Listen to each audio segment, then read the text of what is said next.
আমার জীবনের সবচেয়ে বড় ভয় কি জানেন? আমি কোনো ভুল করলে এর শাস্তি সরাসরি আমি পাবো না, বরং আমার মা পাবে। অবশ্য এটাই আমার জন্য সবচেয়ে কঠিন শাস্তি। আমি বড় হবার পর আমার বাবা কখনো আমার গায়ে হাত তোলেননি, তবে ছোটখাটো যে কোনো ইস্যুতে আমার সামনে আমার মাকে প্রচুর মারধর করেছেন। আমি যদি কখনো প্রতিবাদ করতে যেতাম, দ্বিগুণ আঘাত করেছেন। শুধু আমার কেন, যে কেউ যদি কখনো বোঝানোর চেষ্টা করাতো বা কোনো কারণে কিছু বলতো, তাদেরকে বলার শাস্তি স্বরূপ আম্মুকে আদমরা করা ছিল আমার বাবার খুব সাধারণ অভ্যাস। তাই আমি বা আমার ভাই ভয়ে কাউকে কখনো কিছু বলতাম না।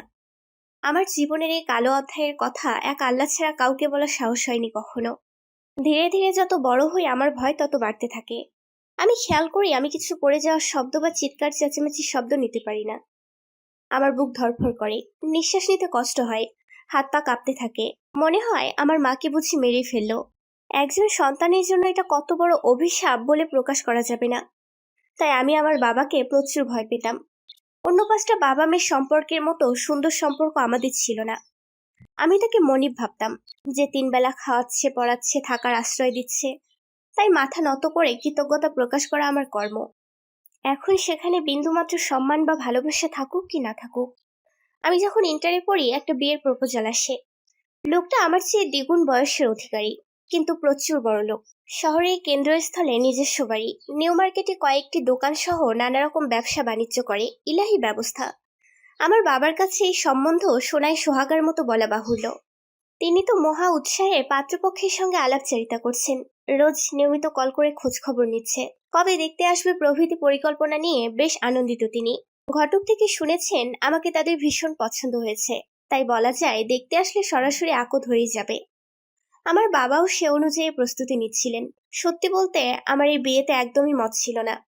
একে তো লোকটা প্রচুর বয়স্ক, তার উপর যখন শুনলাম তার বাকি ছোট ভাইদের বিয়ে হয়ে গেছে, তার ছোট ভাইয়ের বউ তখন মাস্টার্সে পড়ছে। চিন্তা করেন, বড় বউ হিসেবে আমি কত ছোট হব সবার। আর সবচেয়ে বড় কথা, আমার বাবা ছেলে সম্পর্কে কোনো খোঁজখবর নিচ্ছিলেন না। তিনি ঘটকের কথা শুনেই সব বিশ্বাস করে বসেছিলেন। বাড়তি খোঁজখবর নেওয়া যে জরুরি এটা তিনি জানেনই না। আমি অবশ্য বাবার এসবে অভ্যস্ত ছিলাম।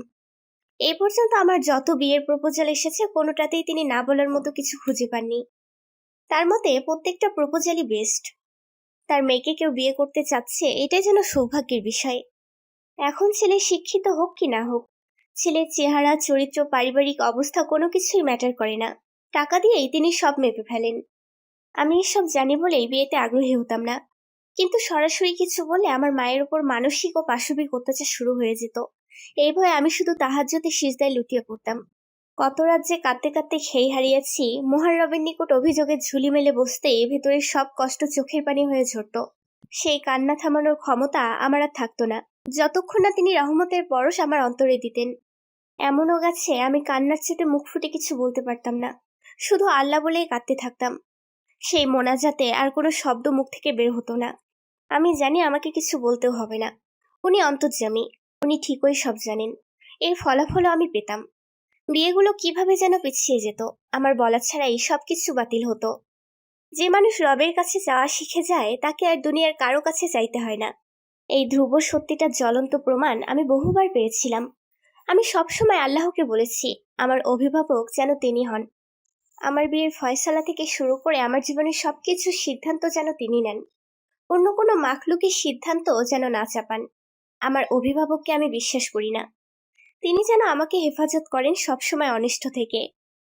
আমি জানি না এইসব দোয়া ঠিক না ভুল, তবে ওই সময় আমার মুখ থেকে এইসব বের হতো। আমি সবসময় তাহাজ্জুদে এইসবই বলতাম। এই নরক যন্ত্রণা থেকে মুক্তি চাইতাম। তানহা, এই তানহা, দরজা খোল। ঘুমাচ্ছিস নাকি এখনো? মায়ের ডাকে আমার ধ্যান ভাঙে।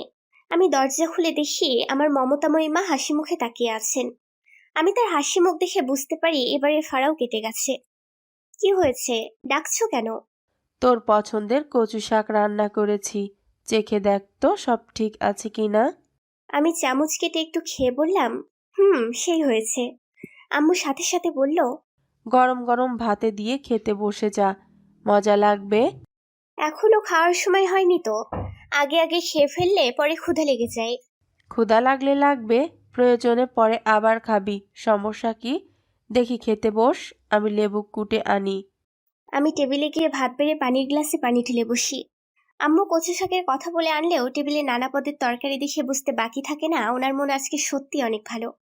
তবু খুঁচিয়ে বলি, এত কিছু রান্না করলে যে কেউ আসবে নাকি বাসায়?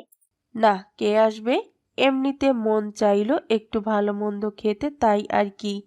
আমি খুব আরাম করে কচু শাক মাখিয়ে ভাত খাচ্ছিলাম, তখনই হঠাৎ বাবা আসে।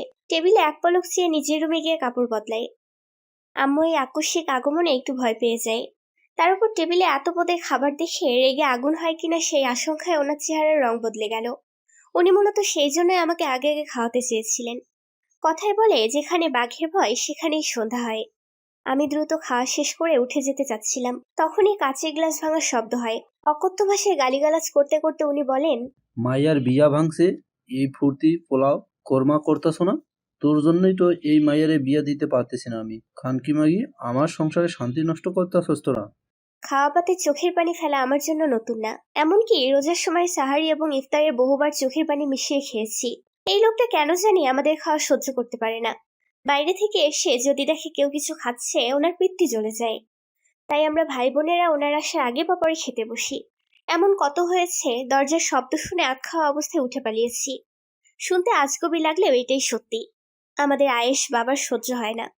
আমরা শান্তিতে ফ্যানের নিচে বসে কথাবার্তা বলছি, এই জিনিসটা ওনার চোখে বিষ। তাই আমরা কখনো এই সময়গুলোতে একত্রে বসতাম না, খেতাম না। পারলে এই সময়টার গর্ত খুঁড়ে নিজেকে আড়াল করতাম। আমি দ্রুত উঠে নিজের রুমে চলে যাচ্ছিলাম, তখনই আম্মুকে মারার শব্দ পাই। ভয়ে আমার গা হিম হয়ে আসে। আমি নড়তে পারি না। আম্মু সর্বোচ্চ চেষ্টা করেন শব্দ না করতে, কিন্তু আঘাতের ব্যথায় কুকিয়ে ওঠেন। আমি কোনো মতে দরজা আটকে বসি। মারধরের শব্দ এড়াতে কানে আঙুল দিয়ে বসে থাকি। রাগে চিৎকার করতে করতে উনি আমার দরজার সামনে এসে গালিগালাজ করতে থাকে।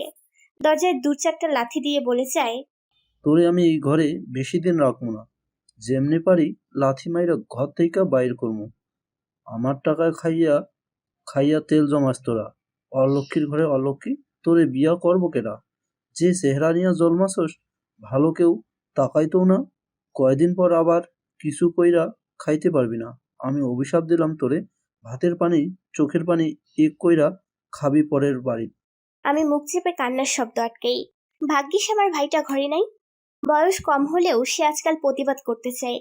যদিও থাকতো, সেই উছিলায় আরো কয়েক দফা মারধর হতো। আমি সুদিনের স্বপ্ন দেখি। সেই স্বপ্নে বিভোর হয়ে চাকু হাতে নিয়েও হাতের রক কাটি না। ফ্যানে ওড়না বেঁধেও ঝুলে পড়ি না। আমি মরে গেলে আমার মায়ের দুর্দশা আরো বাড়বে। পাড়া প্রতিবেশী কলঙ্কিত করুক না করুক, আমার বাবাই আমার নামে কুৎসা রটাবে। এতে আমার বিন্দুমাত্র সন্দেহ নেই। তাই মাটি কামড়ে পড়ে থাকি আর রবের কাছে চাইতে থাকি এই জাহান্নাম থেকে আমার আমার মা ভাইয়ের মুক্তি। তাহু, আমার মনে হয় তোর আফ্রিদ ভাইয়াকে সুযোগ দেওয়া উচিত। বেচারা রোজ তোর জন্য দাঁড়িয়ে থাকে, অথচ তুই পাত্তাই দিস না। দেখ সোমা, অযথা কথা বলিস না। এসব প্রেম ভালোবাসা আমার কর্ম না। তুই বেশি আনরোম্যান্টিক। এরকম হ্যান্ডসাম আশিক যদি আমার পেছনে ঘুরত, আমি ঠিকই রাজি হয়ে যেতাম। তুই তো তাকাসও নাই। একদিন খেয়াল করে দেখিস, ভাইয়া আসলেই অনেক হ্যান্ডসাম। এত যখন পছন্দ হয়েছে, জানা গিয়ে বল মনের কথা, পটিয়ে ফেল। আমার মনে হয় না তোকে দেখে কেউ মানা করতে পারবে। তার রুচির দুর্ভিক্ষ দেখে আমার বরং করুণা হয়। সোমা আমার পিঠে চড় দিয়ে বলল, সবসময় নিজেকে এত নিচু ভাবিস কেন? তুই কত সুন্দর আয়নায় দেখেছিস কখনো? তোর চোখে কত মায়া, হাসলে তোকে কি সুন্দর লাগে। তোর ফেস কাটিংও মাশাল্লা দারুণ। এরকম সৌন্দর্যের অধিকারী সবাই হয় না, বুঝলি? আসল লাইনটাই যে মিস করে গেলি পাখি। গায়ের রং যে চাপা তা বললি না। অত চাপাও না যে মেনশন করতে হবে। সত্যি কথা হচ্ছে, আমাকে তুই অনেক ভালোবাসিস। আমাকে দেখার চোখ তোর সুন্দর। তাই বলে তোর বেস্ট ফ্রেন্ড সুন্দরী এই ভ্রান্ত ধারণা প্রচার করিস না। লোকে টিটকারি করবে। তুই বেশি নেগেটিভ, তাহু। নিজেকে নিজেই যদি এমন আন্ডার এস্টিমেট করিস, মানুষ আর কি করবে? মানুষের যা করার তা করবেই। এখন আমি নিজেকে ভালোবাসি কি না বাসি বাদ দে তো। চল ক্লাসে যাই। সোমা মুখ ভার করে আমার হাত ধরে বলল, নিজেকে ভালোবাসতে শেখ, আর কেউ বাসবে এই আশা করিস না। তো করিস না, নিজেকে নিজেই বেস্ট ট্রিট দে। লাইফ তো একটাই। আমি সোমাকে বোঝাতে চাই না আমার আত্মবিশ্বাস কেউ একজন রোজ কি জঘন্যভাবে গুঁড়ো করে। আমার চেহারা নেই, আমাকে ফকিনের ছেলেও নেয়ার রুচি করবে, এমন সব কথা আমার জন্মদাতা কত অনায়াসে বলে। মেয়েরা নাকি জীবন সঙ্গীর মাঝে বাবার প্রতিচ্ছবি কল্পনা করে, বাবার মতো কেয়ারিং হবে, আগলে রাখবে, এমন ভাবনাই নাকি থাকে। আমিও তার ব্যতিক্রম নই। আমিও ভয় পাই আমার জীবনসঙ্গী যদি বাবার মতো হয়, তার মধ্যে যদি আমার বাবার প্রতিচ্ছবি থাকে, সে যদি আমাকে প্রচুর মারধর করে, আমার জীবন নরক করে তোলে, বাপ মা তুলে অকথ্য ভাষায় গালিগালাজ করে, আমি কিভাবে সহ্য করব সেসব? আমি আম্মুর মতো অত ধৈর্যশীল নই, এত সহনশক্তি আমার নেই। তাই কোনো পুরুষ নিয়ে আমার ফ্যান্টাসির বদলে ভয়টাই বেশি কাজ করে। আমি আমার জীবনে এমন কোনো কিছু জড়াতে চাই না যে আমার মায়ের যন্ত্রণা আরো কষ্টকর করে তোলে। আফ্রিদ কেন, পৃথিবীর কোনো সুদর্শন পুরুষই আমার এই কঠিন তপস্যা ভাঙতে পারবে না। আমার জীবনের একটাই লক্ষ্য, নিজের পায়ে দাঁড়িয়ে এই নরক থেকে বেরিয়ে আসা। বাবা নামক মানুষটার ছায়া কখনো না মারানো। হ্যাঁ, আমি তাকে ঘৃণা করি, প্রচুর ঘৃণা করি। তার প্রতি আমার কোনো মায়া মমতা নেই, টান নেই। এই পৃথিবীর বুকে আমি কারো কাছে তার নামে কিছু বলার সাহস রাখি না। নিজের বাবার নামে কি বলবো? মানুষজন খুব জাজমেন্টাল। তাদের কাছে বাবা মা মানেই ফেরেশতা। ওদের বিরুদ্ধাচরণ করা মানে কুলাঙ্গার সন্তান, অবাধ্য বেয়াদব সন্তান। ছোটবেলায় মার দিয়ে সোজা করে নাই দেখে অবস্থা সহ নানা রকম কথা শোনা। তাই আমার সব অভিযোগ ওপরওয়ালার কাছে তোলা। আমি যা বলার তাকেই বলে রেখেছি। আমার বিশ্বাস আর কেউ না বুঝুক, উনি আমাকে বোঝেন। আমার অনুভূতি, আমার যন্ত্রণা সব তার জানা। তিনি নিশ্চয় আমাকে সাহায্য করবেন। বিচার দিবসে সবকিছুর বিচার করবেন। এই প্রত্যাশায় আমি দিনের পর দিন বেঁচে থাকি। একটা সুদিনের আশায় দুর্দিনগুলো মুখ বুজে সহ্য করি। তারপর হঠাৎ আমার জীবনে একজন আসে। সে আমার জীবনটা সম্পূর্ণরূপে বদলে দেয়। আমার যন্ত্রণার প্রশমনকারী হয়ে এসে প্রতিটি ক্ষতে প্রলেপ লাগিয়ে দেয়। আমার মনে হয় আমার রব আমাকে নিরাশ করেননি। তিনি আমাকে আমার চাহিদার চেয়ে বেশি দিয়েছেন, অনেক অনেক বেশি দিয়েছেন। কৃতজ্ঞতায় আমার মাথা নুয়ে আসে, চোখ ভিজে যায় আনন্দে। মনে হয় আসলেই কষ্টের পর স্বস্তি আসে। সব মেয়েরা বাবার রাজকন্যা হয় না, কেউ কেউ বাবার চোখের বালি হয়। আমি হয়তো সে অভাগীদের দলে। ছোট থেকেই দেখে এসেছি আমার মা চুপচাপ সব সহ্য করে। ওনাকে মারতে মারতে আধমরা করে ফেললেও একবেলা রান্না তার বন্ধ হয় না। এমনকি জ্বরে ভুগলেও মাকে সব করতে হয়। আমার ছোট ভাই হবার পর দেখেছি মাকে দেয়াল ধরে দাঁড়িয়ে হলেও সংসারের সব কাজ করতে হয়েছে। দুবেলা ভাত বেড়ে খাওয়াতে হয়েছে। আমি তাই ভাবতাম সংসার খুবই কঠিন কর্মক্ষেত্র, যেখানে কাজ করা মানুষের কখনো ছুটি হয় না, অসুখ বিসুখ হয় না। এই কাজের প্রতিদান আসুক কি না আসুক, প্রতিটা নারীর শ্রম দেওয়া বাধ্যতামূলক। আমি সব সময় চাইতাম খুব দ্রুত বড় হয়ে যেতে আর মায়ের কাজে সাহায্য করতে। আমার মা যদিও সেটা চাইতেন না, তিনি আমাকে পড়াশোনা করতে বলতেন। রান্নার কাজের চেয়ে পড়ার কাজে ব্যস্ত রাখতে চাইতেন। আর হয়তো দোয়া করতেন আমি যেন দ্রুত বড় না হই। কিন্তু এর কোনোটাই পূরণ হলো না। বয়সের তুলনায় আমার গ্রোথ অন্যদের চেয়ে বেশি হলো। আমি 13-14 বছরেই অনেক বড় হয়ে গেলাম। বড় কাজিনদের চেয়ে হাইটে এত লম্বা হলাম, সবাই ভাবতো আমি সবার বড়। আমার বাহ্যিক এই পরিবর্তন আমার বাবা ভালোভাবে নিলেন না। তিনি এতে ভীষণ বিরক্ত। তার মতে আমাকে অতিরিক্ত যত্নের নামে খাইয়ে খাইয়ে আমার মা বড় করে ফেলেছে। তাই তিনি খুব দ্রুত আমাকে বিয়ে দিতে তোড়জোড় শুরু করলেন। এই ভয়টাই আসলে আমার মা পাচ্ছিল। সেটা আমি তখন বুঝিনি। দেখা যেত যাকে তাকে ধরে আনছে বিয়ে দিতে। সেই দিনগুলো কত দুর্বিষহ কেটেছে বলতে গেলেও চোখে পানি চলে আসে। এক একটা বিয়ে ভাঙতো আর বাসায় মারধর শুরু হতো, সাথে চিৎকার চেঁচামেচি সহ ভাঙচুর তো আছেই। এমন পরিবেশে বড় হওয়ার পর পুরুষ সম্পর্কে আমার ধারণা ভালো হবে না, এটাই স্বাভাবিক। তাই যত সময় যায় আমি ততই পুরুষ বিদ্বেষী কাম বিয়ে বিদ্বেষী হয়ে উঠি। আমার মনে হতো পৃথিবীর সব পুরুষ খারাপ। ওরা সবার কাছে ভালো হলেও স্ত্রীর সামনে ওরা বরাবর অত্যাচারী। এরা অকৃতজ্ঞ, নিজেকে মনিব ভাবে, রিজিক দাতা ভাবে। এরা ভাবে এদের জন্যই আমরা খেয়ে বাঁচতে পারি, নয়তো না খেয়ে মরতে হতো। তাই ওরা ওদের ইচ্ছে মতো মারধর করার অধিকার রাখে, গালিগালাজ করার অধিকার রাখে। আমি কতবার শুনেছি, বলেছে উনি খাওয়াই দেখেই খেতে পারছি, নয়তো শরীর বেঁচেও ভাত জুটত না আমার। সেদিন ঘেন্নায় শুধু চোখের পানি ফেলেছি। বাবা হয়ে মেয়েকে কেউ এত নোংরা কথা বলতে পারে, আমি কোনোদিন কল্পনা করতে পারিনি। অবশ্য আমার কল্পনার বাইরেই সব করত তিনি। আমি প্রতিবার নিত্য নতুন যন্ত্রণায় কাঁদতাম। মানুষ নাকি দুঃখ সইতে সইতে একসময় পাথর হয়ে যায়। আমি কেন পাথর হচ্ছিলাম না সে অভিযোগও করতাম রবের কাছে। আমার কথাগুলো শুনে আপনাদের কার কাছে কেমন লাগছে জানি না, তবে ভুক্তভোগী ছাড়া আমার এই যন্ত্রণার গভীরতায় কেউ পৌঁছাতে পারবে না, স্বাভাবিক। আম্মুকে আমি প্রায়ই বলতাম, চলো না আমরা সেপারেট হয়ে যাই, এই জাহান্নামে আর কতদিন পড়বা। আম্মু বেশিরভাগ সময় কোনো প্রতিক্রিয়া করতো না, মাঝে মধ্যে বলতো, কই যাবি, কার কাছে যাবি? বাপ ছাড়া আশ্রয় পাবি কই? মাথার ওপর বাপের ছায়া না থাকলে এই পৃথিবীতে কোনো দাম আছে? উল্টা এই বয়সে কলঙ্কের বোঝা চাপবে মাথায়। সবাই কত কথা রটাবে। আমি বিরক্তি গলায় বলি, আজ যদি উনি মরে যাইতো বা বাপ না থাকতো, আমরা পৃথিবীতে কি বাঁচতাম না? এই পৃথিবীতে কেউ কাউকে ছাড়া মরে না। এমন অনেক মানুষ আছে যার বাপ নাই। ওরা কি টেকে নাই? ওরা কি বেঁচে থাকে নাই? তোর আছে তো তাই বুঝতাছস না। যার নাই তারে গিয়ে জিজ্ঞেস করিস, তাহলে উত্তর পাবি। এরকম থাকার চেয়ে না থাকাই ভালো ছিল। অন্তত ডেইলি আতঙ্ক নিয়ে বাঁচতে হতো না। তো বিয়ে করে পরের বাড়িতে চলে যা না। ভালো একটা ছেলেকে বিয়ে কর। তোর বাপ তো বলেছে রিক্সাওয়ালা ধরে আনলেও রাজি হবে। তা তো হবেই। আমাকে কেউ বিয়ে করলেই তোমার স্বামী বাঁচে। এসব কি ধরনের কথা তাহু? বাপকে নিয়ে কেউ এভাবে কথা বলে? আমি বলি কারণ আমি খারাপ মেয়ে। মা আমার দিকে বিরক্ত মুখে তাকান। আমি আর কিছু না বলে রুমে চলে আসি। আকাশে বেশ ঘটা করে কালো মেঘ জমা হচ্ছে। আগামী কিছুদিন টানা বর্ষণ হবে হয়তো। বৃষ্টি হলে আমার বাসা থেকে বের হতে মন চায় না, কিন্তু টিউশন মিস দেওয়া অসম্ভব না। তাই ছাতা নিয়ে বেরিয়ে পড়ি। আমার বিয়ের প্রতি অনীহা দেখে মা আর নানু সবসময় আতঙ্কে থাকতেন। তাদের মতে আমি বিপথে চলে যাব, আমার ভবিষ্যৎ কঠিন হয়ে যাবে। তাই বিয়ে করা সুন্নত, নয়তো দিন পূর্ণ হয় না। বাবা মায়ের পাপের বোঝা বাড়ে প্রভৃতি ইমোশনাল ও রিলিজিয়াস ব্ল্যাকমেল করে আমার মা আর নানু আমাকে বিয়ের পিড়িতে বসতে বাধ্য করেন। শুধুমাত্র ওনাদের মুখের দিকে চেয়ে আমি 22 বছর বয়সী 3 অক্ষরের শব্দ বলে সম্পূর্ণ অচেনা মানুষের সঙ্গে বিবাহ বন্ধনে আবদ্ধ হই। আমার বিশ্বাস ছিল আমার আল্লাহ আমাকে নিরাশ করবেন না। তার উপর ভরসা করেই আমি বিয়ের ফোবিয়া বাক্সবন্দি করে নতুন জীবনে পদার্পণের দুঃসাহস করি। বিয়ে নিয়ে মেয়েদের যত কল্পনা জল্পনা থাকে, আমার সেসব কিছুই ছিল না। তবে হ্যাঁ, ভয়ঙ্কর কল্পনা ঠিকই ছিল। আমিও ধরে নিয়েছিলাম মায়ের মতো শারীরিক ও মানসিক নির্যাতনের শিকার আমাকেও আজ থেকে হতে হবে।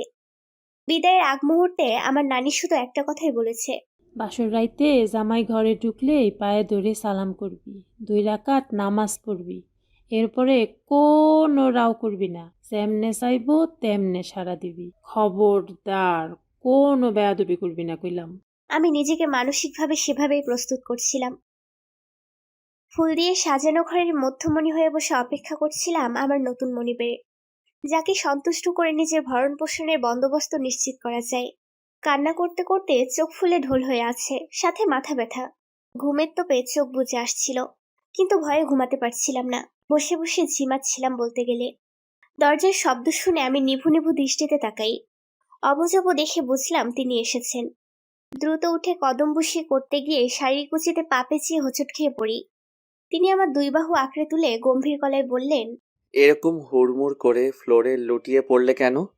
আমি কাছুমাছু হয়ে বললাম, শাড়ির জন্য হোঁচট খেয়েছি। সেটা তো দেখেছি, উঠে এলে কেন তা জিজ্ঞেস করলাম। নানু বলেছেন আপনাকে কদম বসিয়ে করতে, তাই। মুখে সালাম দেওয়াই সুন্নত, কদম বুচি করার রেওয়াজ মানতে হবে না। তাছাড়া আমি সালাম দিতাম, তুমি এমন ঝড়ের গতিতে এসেছো, কিছু বলার সুযোগ পাইনি। সরি। সরির কি আছে? পায়ে ব্যথা পেয়েছো কিনা বলো। না, ঠিক আছে। এখনো মেকআপ উঠাওনি যে?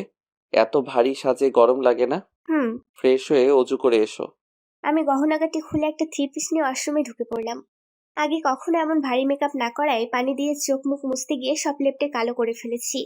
মাথাতেই ছিল না এসব কৌশল খাটিয়ে করতে হয়। ফেস ওয়াশ ঘষতে ঘষতে চোখ জ্বালাপোড়া করতে শুরু হয়েছে। বহু কষ্টে কালো ভাব দূর করে চুলের দিকে হাত বাড়ানোর সাহস হলো না। অজু করে বের হয়ে দেখি উনি বিছানায় সব ফুলের পাপড়ি ছেড়ে একপাশে রেখেছেন। গহনাগুলো বক্সে গুছিয়ে ফেলেছেন। আমাকে দেখে বললেন, সময় কাটছিল না, তাই সবকিছু গুছিয়ে নিচ্ছিলাম। মেকআপ তুলতে বেশি ঝামেলা হয়েছে নাকি? মেকআপ রিমুভারের কথা ভুলে গিয়েছিলাম, তাই গন্ডগোল হয়ে গিয়েছিল। তিনি জায়নামাজ বিছিয়ে বললেন, 2 রাকাত নামাজ আদায় করে নাও। আমি ওনার পিছনে দাঁড়িয়ে পড়লাম। নামাজ শেষে উনি আমার দিকে ঘুরে বসলেন। আমার 2 হাত ধরে কিছুক্ষণ স্থির রইলেন। তারপর আমার কপালে চুমু দিয়ে মুচকি হাসলেন। আমি লজ্জায় চোখ নামিয়ে রেখেছিলাম পুরোটা সময়। তিনি আমার চিবুক তুলে বললেন, আমি যদি তোমাকে আসল নামে ডাকি কোনো আপত্তি থাকবে? তানহা নামটা কেমন একাকিত্বের আভাস দেয়, কিন্তু তুমি তো একা নও। আজ থেকে আমি তোমার পাশে আছি।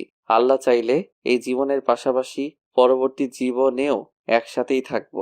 এই দীর্ঘ সফরের সঙ্গী যার আছে সে তানহা থাকে বলো। আপনার যে নামে ডাকতে ভালো লাগে সেই নামেই ডাকতে পারেন। আমার উপর আপনার পূর্ণ অধিকার আছে। তিনি পকেট হাতে একটা বক্স বের করে বলল, মোহরানা পরিশোধে প্রাপ্ত পূর্ণ অধিকার গ্রহণের প্রেক্ষিতে অনুমতি চাইনি জনাবা। ব্যাখ্যা শুনে অনুমতি দিবেন কিনা তা বলুন। জি, অনুমতি দিলাম। বেশ, তবে আমি তোমাকে হুমায়রা বলেই ডাকবো। তোমার নাম দেখেই প্রথম আমার কি মনে হয়েছিল জানো? মহানবী সাল্লাল্লাহু আলাইহি ওয়াসাল্লাম তার বিবি আয়েশাকে আদর করে হুমায়রা বলে ডাকতেন। যদি নসিবে থাকো তবে তুমিও আমার হুমায়রা হবা। কি সৌভাগ্যই না হবে আমার। নাম দেখেই নিজেকে সৌভাগ্যবান ভেবে ফেলেছেন? হ্যাঁ, অবশ্যই। অনেক ভেবেচিন্তে গিফট রেডি করেছি। দেখো তো খুলে পছন্দ হয় কিনা। আমি বক্স খুলে দেখি একটা গোল্ড পেন্ডেন্ট, ইনফিনিটি সাইনের মাঝে হার্ট শেপ কানেক্ট করা, সেখানে ডায়মন্ডের স্টোন দিয়ে লেখা সোলমেট। বাহ, অনেক সুন্দর তো। আলহামদুলিল্লাহ, পছন্দ হয়েছে তাহলে। May I? বলে উনি হাত বাড়ালেন গলার দিকে। আমি গলার চেনটা খুলে তার হাতে দিলাম। সেই চেনে পেন্ডেন্ট ঢুকিয়ে আমার গলায় পরিয়ে দিলেন। বিশ্বজয়ের হাসি দিয়ে বললেন, মাশাআল্লাহ, অনেক মানিয়েছে। আপনাকে অনেক ধন্যবাদ।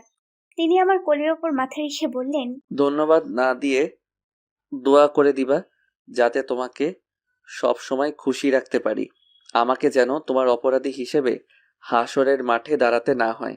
তার এই কথা শুনে আমার চোখে অনাকাঙ্ক্ষিতভাবে পানি চলে আসে।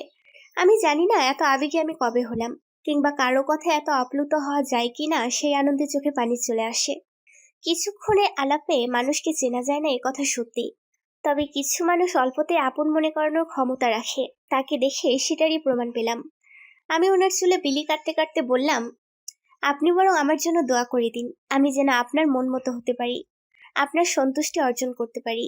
সেটা তুমি খুব সহজেই পারবে ইনশাআল্লাহ। ও নিয়ে আমার চিন্তা নেই। তবু দোয়া যখন চাইলে দোয়া করে দিলাম। আল্লাহ তোমাকে সুখী করুক, অনেক সন্তানের জননী করুক। আমি লজ্জায় দু হাতে মুখ লুকালাম। উনি আমাকে টেনে নিজে বুকে নিয়ে বললেন, আজকে অনেক ধকল গেছে, শান্তিতে ঘুমিয়ে নাও। রাত এমনিতেই দ্রুত ফুরিয়ে যায়। আমি মুগ্ধ হয়ে মানুষটাকে অনুভব করছিলাম। জীবনে প্রথম কোনো পুরুষের সান্নিধ্য যেমন মন অস্থির করেছে, অস্বস্তিকরভাবে হৃদয় স্পন্দন বাড়িয়েছে, সেই সাথে একরাশ ভালো লাগা ও মুগ্ধতার মিলে সে এক অন্যরকম অনুভূতি জন্মেছে বলা বাহুল্য। ক্লান্তিতে কখন ঘুমের দেশে হারিয়েছি মনে নেই। ভোরে নামাজ শেষে উনি বললেন, হুমায়রা হাঁটতে বের হবে? কেউ কিছু বলবে না বের হলে? কে কি বলবে? না মানে প্রথম দিন তো, তাই আর কি। আরে চলো তো, কেউ কিছু বলবে না। বলেই তিনি আমাকে বাইরে নিয়ে গেলেন। আবছা আলোয় আমরা বাড়ির চারপাশে হাঁটতে লাগলাম। সূর্যি মামা তখনও আলো ছড়ায়নি। পূর্ব আকাশে কেবল রক্তিম আভা ছড়াচ্ছিল। ধীরে ধীরে আলো ফুটতে শুরু করলো। তিনি বললেন, চা খেতে পছন্দ করো? হ্যাঁ, আপনি বসুন, আমি বানিয়ে আনি। দারুণ প্রস্তাব, তবে খালি পেটে খাবো না। তুমি ভেতরে গিয়ে বসো, আমি একটা দৌড় দিয়ে আসি। ফেরার পথে নান রুটি আনবো। গরুর গোশত নিয়ে নান রুটি সেই মজা লাগে। তুমি নান রুটি খাও তো, নাকি পরোটাও আনবো? নান রুটি হলেই হবে। আচ্ছা। আমি ভেতরে ঢুকে দেখি মুরব্বী অনেকে উঠে গেছেন। আমাকে দেখে শাশুড়ি মা এগিয়ে বলল, আমাদের নতুন বউ দেখি সবার আগে উঠেছে। হাঁটতে বেরিয়েছিল বুঝি? তার তাশরিফ কোথায়? উনি বাহিরে গেছেন, বলেছেন ফেরার পথে নান রুটি আনবেন। আচ্ছা, তাহলে ফ্রিজ থেকে গোস্ত বের করে গোস্ত গরম করো, আর চায়ের পানি বসাও। জি আচ্ছা। চিনি বাদে চা বানাবে। অনেকে ডায়াবেটিসের রোগী, তো যার লাগবে সে চিনি মিশিয়ে খাবে। আচ্ছা। আমি চায়ের পানি বসাতেই চারিদিকে শোরগোল পড়ে গেল, নতুন বউ চা বানাচ্ছে। মিস করতে না চাইলে সবাই ওঠো। বুঝলাম এইটুকুতে হবে না, তাই বড় কেতলিতে পানি বসিয়ে চা পাতার বয়াম খুঁজছি। ইতোমধ্যেই কিশোরী বয়সে মেয়েরা খুব উৎসাহ নিয়ে রান্নাঘর দখল করে ফেলেছে। এই বয়সী মেয়েরা অল্পতেই হাসতে হাসতে লুটিয়ে পড়ে। তাদের হাসির তালে আশেপাশের সবাইও আনমনে হেসে দেয়। আমিও হাসছি আর চা বানিয়ে কাপে ঢেলে বাকিটা ফ্লাক্সে রেখেছি। টেবিলের সোফায় মোড়ায় যে যেখানে বসার জায়গা পেয়েছে বসে গেছে, অথচ আমার ওনার কোনো খবর নেই। মা কয়েক পদের বিস্কুট, মিষ্টি, নিমকি সহ নানা রকম নাস্তা দিয়ে চায়ের পর্ব সরানোর চেষ্টা করলেন। সবাই যে এত তাড়াতাড়ি উঠবেন উনি আশা করেননি, তাই রুটি বা পরোটা বানানোর সুযোগ হয়নি। উনি এসে ভূত দেখার মতো চমকে বললেন, এটা কি হলো? আমার আগে আমার বউয়ের বানানো চা সবার খাওয়া হয়ে গেছে। This is not fair. কিরে, তোরা আজ এত সকালে উঠলি? অন্য সময় তো 10টার আগে তোদের ঘুমই ভাঙে না। তার কথা শুনে সবাই হাসতে হাসতে বলল, তুই এত লেট লেটিভ হলে আমাদের কি করার? আমি লেট লতিফ না, বলো যে তোমরা সবাই আজকে রূপ বদলে ফেলেছো। নাফিসা বলল, ভাবি, ভাইয়া চা দাও তো। বেচারা তোমার চা খেতে না পারার দুঃখে কান্না করে দিচ্ছে। দেখো, আরমান, তবে যাই বলিস ভাইয়া, ভাবি চা যা মজার বানায় না, সেরা।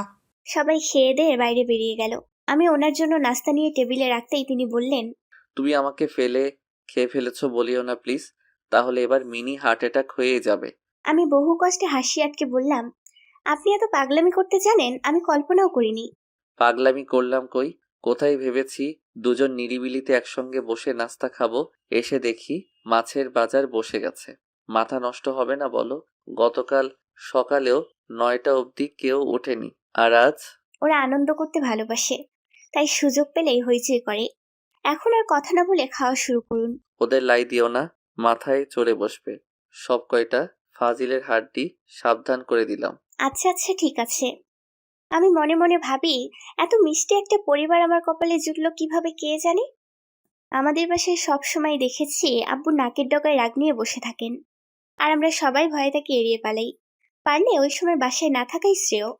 কেননা রুমে চুপচাপ বসে থাকলেও বকা শোনা লাগে। সারাদিন রুমে কি করি, আবার কাজ করলেও বলে তাকে দেখানোর জন্য কাজ করছি। এই যেন জলে কুমির ডাঙায় বাঘের মতো অবস্থা। আমি আর ভাই তাই ছুটির দিনে পড়ে মহা ঝামেলায়। মানুষ ছুটি পেলে আরাম করতে বা বাসায় ঘুমাতে পছন্দ করলেও আমাদের কাছে ছুটির দিন মানেই সিংহের গুহায় আটকা পড়ার মতো ভয়ঙ্কর ব্যাপার। কিন্তু আমার শ্বশুরবাড়ির চিত্র সম্পূর্ণ ভিন্ন। আমার শ্বশুর ভীষণ ঠান্ডা মানুষ। তার সামনে ছোট বড় সবাই হৈ হুল্লোড় করে বাড়ি মাথায় তুললেও তিনি কোনো শব্দ করেন না।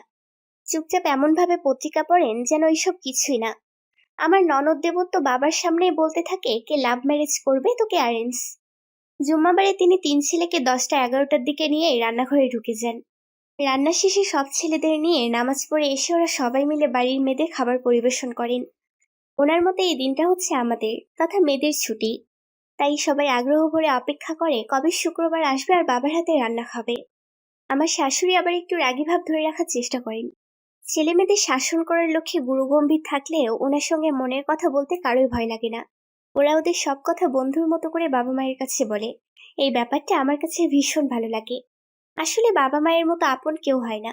ওদের কাছে যে সুপরামর্শ আমরা পাবো অন্যদের কাছে তা নাও পেতে পারি। সবচেয়ে বড় কথা, ওনারা আমাদের ক্ষতি চাইবেন না। তাই আমার মনে হয় ছেলেমেয়েরা যদি তাদের আস্থাস্থল ভাবতে পারে তবে বেপথে পা বাড়ানোর সম্ভাবনা অনেকখানি কমে যায়। বাবা কখনো খালি হাতে বাসায় ফেরেন না, রোজ হাতে করে কিছু না কিছু নিয়ে আসবেনই। বিশেষ করে 2 মেয়ের জন্য চকলেট, চিপস, আচার সহ নানা রকম জিনিস। আমি আসার পর থেকে আমার জন্য আনেন। কিছুদিন আগেও আমি ভাবতাম এসব খাওয়ার বয়স আমার চলে গেছে, কিন্তু বাবা এমন ভাবে এসব করেন মনে হয় আমরা এখনো খুকি। আমার দিনগুলো অনেক ভালো কাটছিল, আলহামদুলিল্লাহ।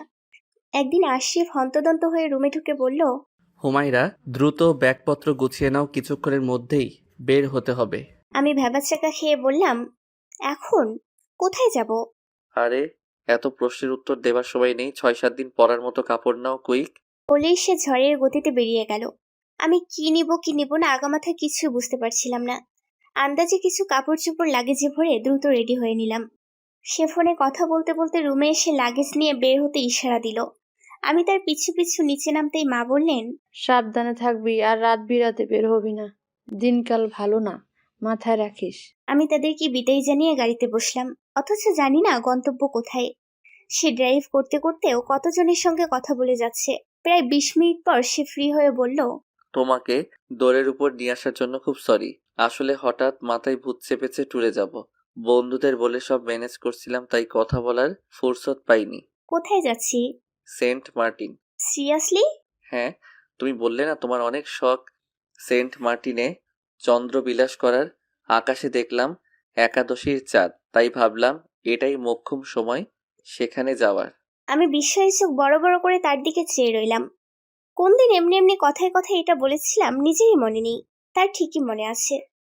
কিন্তু আমি যে স্যান্ডেল নিলাম না, নীল সাদা হাই শাড়িটাও নিলাম না। আগে বলবেন না?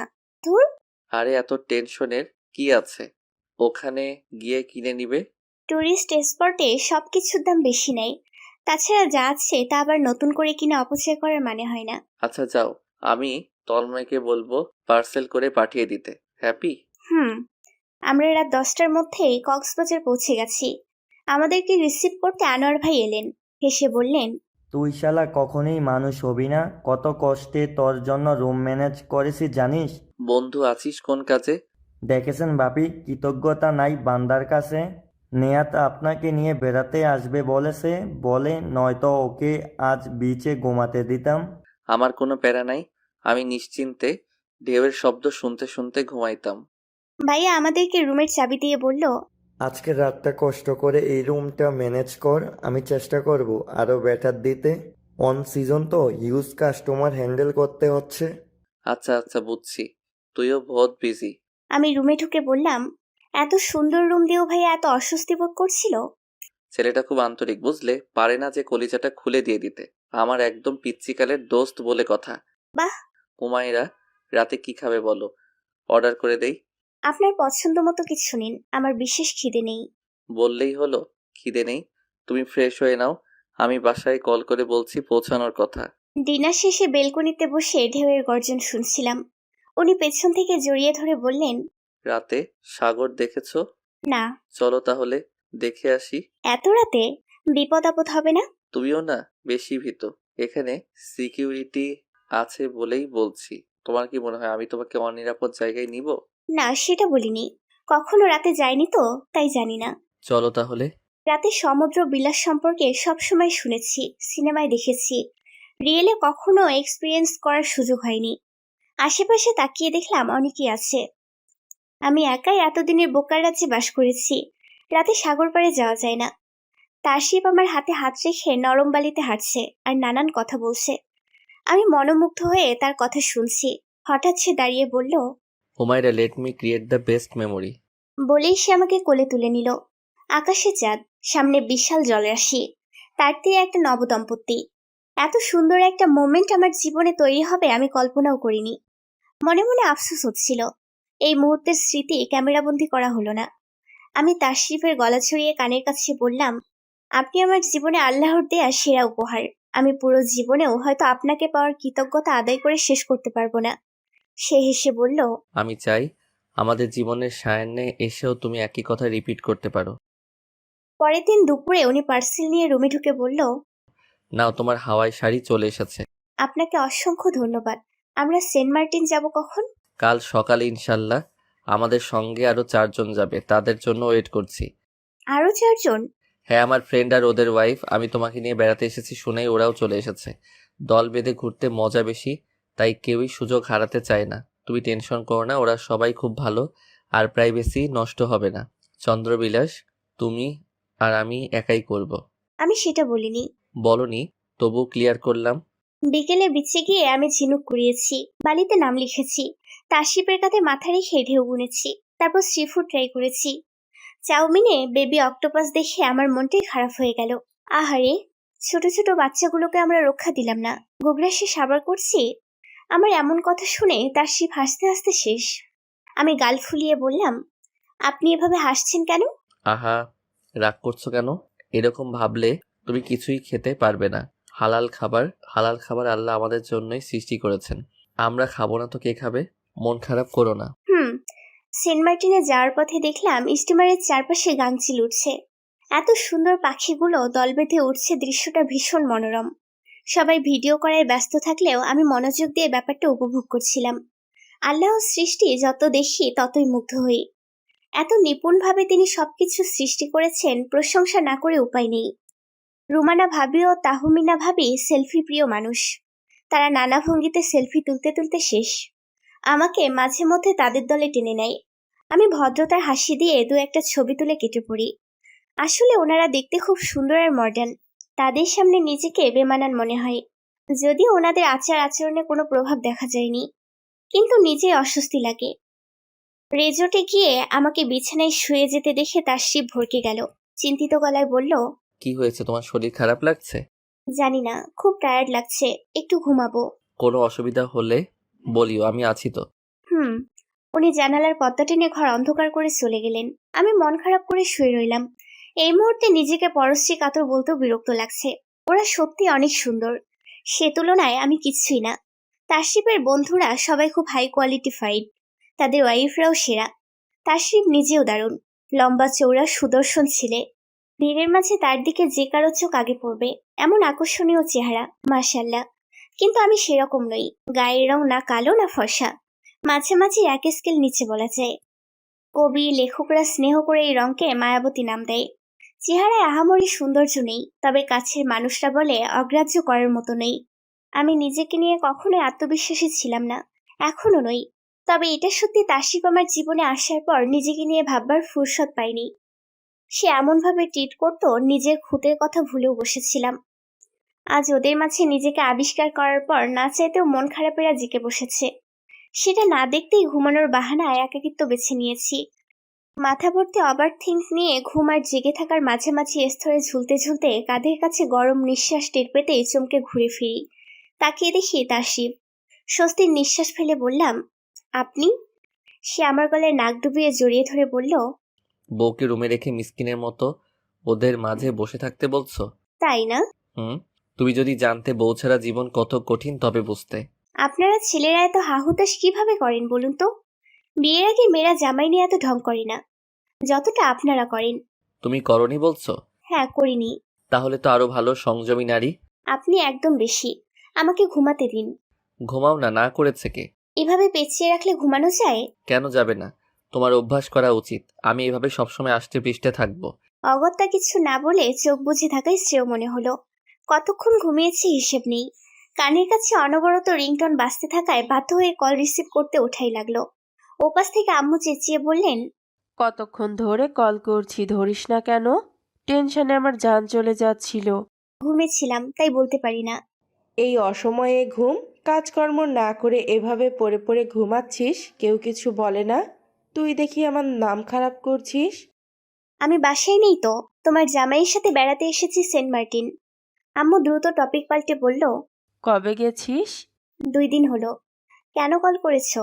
তোর মামা মামিরা বেড়াতে আসছে, বলতেছিল তোর কথা, তাই ভাবছি বলবো জামাইকে নিয়ে আয়।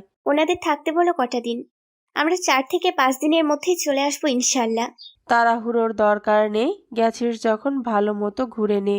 ওরা থাকবে কিছুদিন, সমস্যা নেই। আচ্ছা, ওনাদেরকে আমার সালাম দিও। আমি ফিরলেই দেখা করব। আচ্ছা। তাসরিফকে পাশে না দেখে আমি উঠে ফ্রেশ হয়ে খুঁজতে বের হলাম। ক্ষুধায় পেটের ভেতর বোম ফুটছে যেন, কিন্তু জনাবের কোনো হদিশ নেই। অগত্যা ফোন কাঁধে তুলে চারদিকে তাকাচ্ছি। দেখি দূরে সবাই বসে বসে আড্ডা দিচ্ছে। আমি তাদের দিকে এগিয়ে গেলাম। খানিকটা কাছে এগোতেই শুনেই রুমানা ভাবি বলছেন, সত্যি বলতে আমি ভেবেছিলাম তাশরিফ ভাইয়া ফাইজাকে বিয়ে করবে। ও দেখতে কি দারুণ ছিল, ওদের দুজনকে একসঙ্গে যা মানাতো। শুধু তুমি কেন, আমাদের সার্কেলের সবাই ভাবতো। আরে ধুর, তোমরা অযথাই এসব বলছো।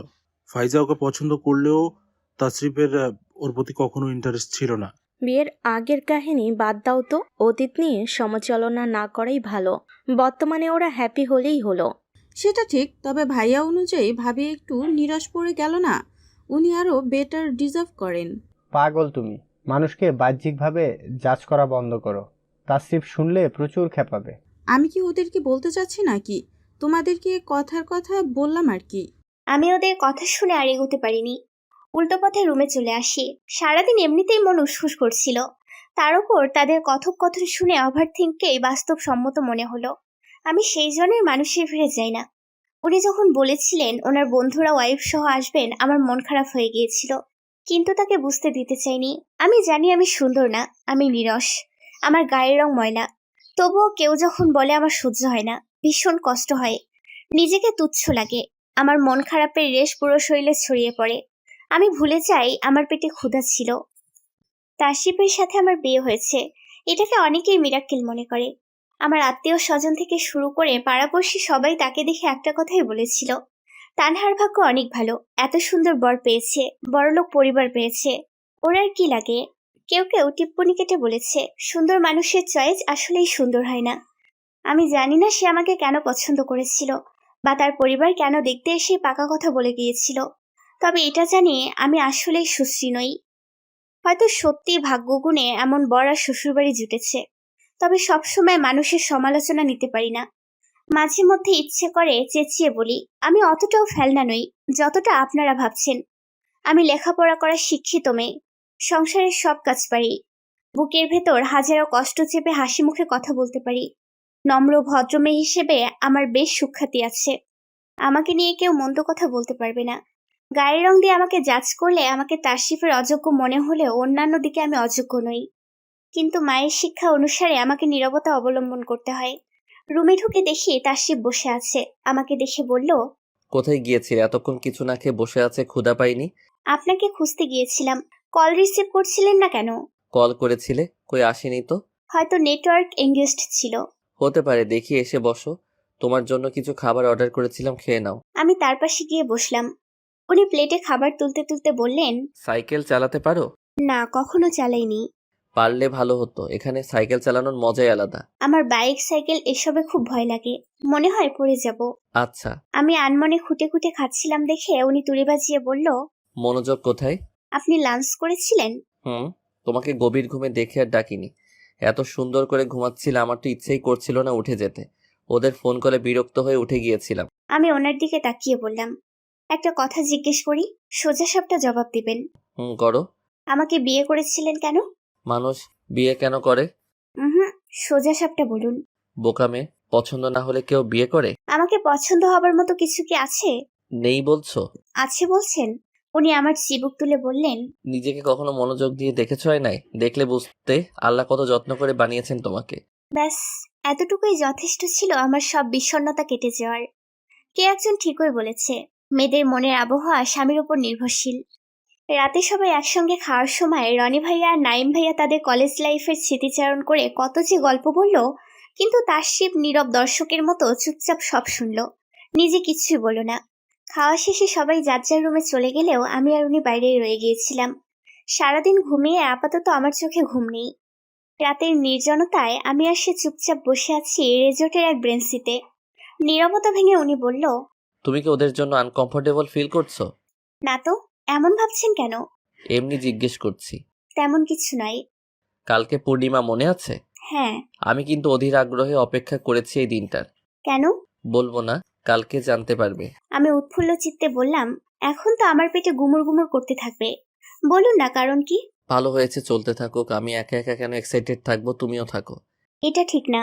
ঠিক বেঠিক রাখো, চলো রুমে যাই, ঘুম পাচ্ছে। আমি গাল ফুলিয়ে বললাম, আপনি অনেক খারাপ। ইচ্ছে করে একটা কথা তুলে দিয়ে এখন ঘুমানোর তাড়া দেখাচ্ছেন। সবুরে মেওয়া ফলে, একটু সবুর করো। হাতে কোনো কাজ না থাকায় বসে বসে মোবাইলে স্ক্রল করছিলাম আর ভাবছিলাম ফাইজা মেয়েটাকে নিয়ে। সে কি ওনার ক্লাসমেট ছিল নাকি অন্য কেউ? রনি ভাইয়ারা কত স্মার্ট, কত ঘটনা বলল, অথচ ভুলেও এই নামটা আর একবারও উচ্চারণ করেনি। মেয়েদের মনে কিছু একটা ঢুকলে সহজে বের হতে চায় না। আমার মতো ওভার থিঙ্কারের তো নাই। না পারছিলাম মাথা থেকে ঝেড়ে ফেলতে, না পারছিলাম এই বিষয়ে ভাবতে। বিরক্ত হয়ে ফোন রেখে ওনার পাশে শুয়ে পড়লাম। এপাশ ওপাশ করছি দেখে উনি ঘুম জড়ানো গলায় বলল, এত ছটফট করছো কেন, কি হয়েছে? ঘুম আসছে না। উনি আমাকে নিজের কাছে টেনে চুলে বিলি কাটতে কাটতে বললেন, ব্রেইনকে রেস্ট দাও, একদম শান্ত হয়ে ঘুমানোর চেষ্টা করো। কি আর করার, না চাইতে চোখ বুজে পড়ে রইলাম। পরের দিন আমাদের পুরোটা সময় কেটেছে ছেড়া দ্বীপে। ওইখানে যাওয়ার পরটা এত ডেঞ্জারাস হবে জানলে আমি সত্যি আসতাম না। একে তো ট্রলারে করে আসতে হয়েছে, তার উপর কিনারে না নামিয়ে অনেকটা পর ডিঙি নৌকায় করে আসতে হয়। কিনারায় বড় বড় প্রবালের জন্য ট্রলার যেতে পারে না। অনেক সাবধানে তাসরিফ আমাকে সমতল পর্যন্ত এনেছে, তবে বাকিরা খুব এক্সপার্ট ছিল। এর আগেও এখানে এসেছে তারা বলে আমার মতো ঝাঁকি পোয়াতে হয়নি। ছেলেরা সবাই সাইকেলিং করছিল, আর আমি বসে বসে ডাব খাচ্ছিলাম আর রুমানা ভাবিদের টিকটক করার দক্ষতা দেখছিলাম। এদিকে আমার বাইরে সেলফি তুলতেও লজ্জা লাগে, মনে হয় সবাই তাকিয়ে দেখছে। এই লজ্জার জন্য কত দৃশ্য পছন্দ হওয়ার সত্ত্বেও ক্যামেরাবন্দি করতে পারিনি। অথচ মানুষ এখন রাস্তায় নাচানাচি করে ভিডিও বানায়, কত কৌশল অবলম্বন করে এডিটিং করে টিকটক সেলিব্রিটি হয়। কি করলাম জীবনে? লাইফে মোমেন্ট ক্রিয়েট করার পরিকল্পনা আমার ছিল না তা নয়। এই সেন্ট মার্টিন ঘিরে আমারও নানা কল্পনা জল্পনা ছিল। দারুচিনি দ্বীপ মুভি দেখার পর ভেবেছিলাম আমিও হাই শাড়ি পরে পাহাড়ের ওপর দাঁড়িয়ে আঁচল উড়িয়ে গাইবো, দূর দ্বীপবাসিনী চিনি তোমারে চিনি। যদিও আমার দ্বারা এটা সম্ভব হবে না আমি জানি। আজ এখানে উপস্থিত হয়ে আরো শিওর হয়েছি এটা আমার দ্বারা কখনোই সম্ভব নয়। থ্রি পিস পরে এসেও যেমন ভেজালে পড়েছি, শাড়ি পরলে আজ আর ইজ্জত থাকতো না। সিনেমাতে সবকিছু যত সহজ মনে হয়, রিয়েলে তো তা অনেক কঠিন। তারপর পরিকল্পনা বদলেছি, ঠিক করলাম বিয়ের পর বরের সাথে সেন্ট মার্টিনের স্বচ্ছ পানিতে পা ডুবিয়ে চন্দ্রবিলাস করব। বিশাল বঙ্গোপসাগরের বুকে জেগে ওঠা ছোট্ট দ্বীপে বসে ডিসাইড করব জীবনের পরিসর যত ক্ষুদ্রই হোক না কেন, আমরা প্রতিটা দিন মন ভরে উপভোগ করব। আমার রোমান্টিজম খুব সাদামাটা ধরনের। প্রিয় মানুষটার হাতে হাত রেখে পুরো জীবন পার করতে চাওয়ার মতো সাদামাটা। পরন্ত বিকেলে পাশাপাশি বসে জীবনানন্দ দাশের কবিতা ওড়ানো, কিংবা এক কাপ চা অবসর যাপনের মতো সাধারণ কিছু। আমি সবসময় এমন একটা নীড়ের সন্ধানে ছিলাম যেখানে বসে শান্তিতে বিশ্রাম নেওয়া যায়, সর্বক্ষণ আতঙ্ক গ্রাস করে না, ভীতস্তত হয়ে খাওয়া লাগে না। অসাধারণ কিছু চাইনি আমি, চেয়েছি খুব সাধারণ একটা জীবন, যে জীবনে না অতিরিক্ত সুখ আছে না অতিরিক্ত দুঃখ। তানহা, তুমি শিওর এরকম জায়গায় এসে কোনো ছবি তুলবে না? আমি মাথা নিয়ে হ্যাঁ বললাম। তখন তাহমিনা ভাবি বলল, তুমি বুঝতে পারোনি ভাবি, তানহার পার্সোনাল ফটোগ্রাফার ঠিকই ছবি তুলে নিচ্ছে, তাই আলাদা করে ছবি তোলার প্রয়োজন নেই। আমি ভাবির দৃষ্টি অনুসরণ করে বামে তাকিয়ে দেখি তাসিফ আমার ছবি তুলছে। রুমানা ভাবি হেসে বললেন, এমন রোমান্টিক হাজবেন্ড থাকলে আর কি চাই? তুমি অনেক লাকি ভাই। বিয়ের বছর সব ছেলেরাই রোমান্টিক সাজে, সময় গড়ালে রূপ বদলায়। নাইমকে দেখো না, আগে সারাক্ষণ পিছু পিছু ঘুরতো, যেই ঘরণী হয়ে বসলাম অমনি সব আগ্রহ ঠুস। তা যা বলেছ, পুরনো হয়ে গেলে চোখের তারা চোখের বালি হতে সময় নেয় না। আমি ঠোঁটের কোণে হাসি টেনে বললাম, কাল কি হবে দুশ্চিন্তা করে বর্তমান নষ্ট করা উচিত নয়। পুরনো হয়ে গেলে সবকিছুর দাম কমে যায় এটা ঠিক না। দেখা যায় মশলা যত পুরনো হয় তার সুগন্ধি তত বাড়ে। নতুন পোলাও চালের চেয়ে পুরনো পোলাও চালের ভাত বেশি মজা হয়।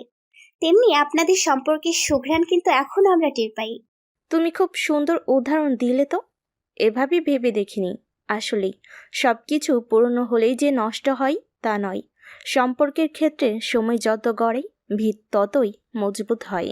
বিকেলে রেজর্টে ফেরার পর তাসিফ সেই যে আসছি বলে বেরিয়েছে তার আর খবর নেই। এর মধ্যে 2 বাসায় ভিডিও কল করে সবার খোঁজ খবর নেওয়া শেষ। রনি ভাইয়া 3000 টাকা দিয়ে একটা কোরাল মাছ কিনেছেন। আজ রাতে ওটা বারবিকিউ করে পরোটা দিয়ে খাওয়া হবে এমনটাই প্ল্যান হলো। আমি এর আগে মাছের বারবিকিউ খাইনি, তাই ব্যাপারটা ইন্টারেস্টিং মনে হলো। কিন্তু আমার উনি কোথায় হারালেন কে জানে। আমরা সবাই একসাথে বসে মাছ রিলেটেড খোঁজ গল্প শুনছিলাম। রনি ভাই নাকি মাছের প্রতি অনেক আকর্ষণ। তিনি ইলিশের সিজনে সরাসরি ফিরাসি ঘাট চলে যান তাজা মাছ নিতে। আর সুযোগ পেলেই পদ্মার ধারে যাওয়া তার সাধারণ ব্যাপার। যেখানেই ভালো মাছের খবর পান সেখানেই দৌড় দেন। তাহমিনা ভাবির মতে রনি ভাই মেছভূত। রনি ভাইয়া মজা করে বললেন, আমরা এমন বংশের ছেলে, সুযোগ পেলে হাঙরেরও কালো ভুনা খাই। আনোয়ারায় তার বাড়ি হওয়ার সুবাদে প্রায় নাকি বিশাল আকৃতির মাছ তীরে দেখা যেত। তার দাদার দাপটে সেই সব বড় মাছ নাকি অন্য কেউ কেনার সাহস করতো না। তাই তিনি একরকম কথা বলে মজা নিতে পছন্দ করেন। খাওয়া শুরুর কিছুক্ষণ আগে তাসিফের আগমন ঘটে।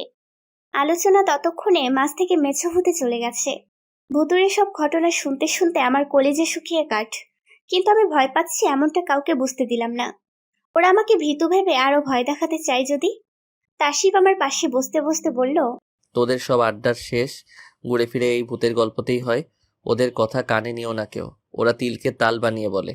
আমার সামনে ঘটা ঘটনাগুলোকে পরে এমনভাবে উপস্থাপন করেছিল আমি নিজেই তবদা খেয়েছিলাম এত সব কখন ঘটলো। ধুর, ও মিথ্যে বলতেছে। আমাদের সাথে যা ঘটছে ও নিজেও টের পায় নাই। ও তো এমন বলবেই, ওর সাহস বেশি ছিল কি না মনে নেই? হোস্টেলে ওই সাদা শাড়ি পরা পেতনির কথা। আর রাতে কেউ ভয়ে দক্ষিণ দিকে যেত না, অথচ তাসরিফ ওইখানে বসে সিগারেট টানতো। আমি বিস্মিত গলায় বললাম, উনি সিগারেট খেত? খেত মানে? এক বসায় 1 প্যাকেট শেষ করা ছেলেও। মেয়েরা ওকে সিগারেটের প্যাকেট দিয়ে কনফেস করতো। হা হা, কি দিন ছিল সেসব। তাসিফ তার পিঠে কিল বসিয়ে বলল, আমাকে ফাঁসাচ্ছিস কেন? আমার নাম করে তোরা কত গিফট হাতিয়েছিস বলবো? শুধু কি, এক মেয়ে তো মাঝে মধ্যে রান্না করেও পাঠাতো। তোমরা তো অনেক শিয়ানা, বিয়ের আগে কত কীর্তি বের হয়। রনি ভাই আমতা আমতা করে বলল, আরে না, আমি একদম ভালো ছিলাম, কোনো মেয়েকেই চান্স দেই নাই। আমার তো তোমাকে ছাড়া কারো দিকে চোখই যায়নি। নাইম ভাই মুখ চেপে হাসি আটকালো। আমি বিড়বিড় করে বললাম, কালে কালে আরো কত কি বের হবে। উনি শুনতে পেয়ে বলল, ওসব বহু আগের ঘটনা। নতুন নতুন ছাড়া পেয়ে পাকনা গজিয়েছিল তো তাই আর কি। আমি সিগারেট খাই না এখন, সত্যি। আমি মাথা নেড়ে বললাম, এ বিষয়ে পরে আলাপ হবে। উনি ফোঁস করে শ্বাস ফেলে বললেন, শালা রনি, তোরে আমি কি করবো দেখিস। ডিনার শেষে আমি রুমে যাওয়ার জন্য উদত হলে উনি আমার হাত ধরে ইশারা দিলেন বসতে। সবাই উঠে যাওয়ার পর বললেন, গতকাল কি বলেছিলাম ভুলে গেছো? না ভুলিনি, আমি কোনো কিছু সহজে ভুলি না।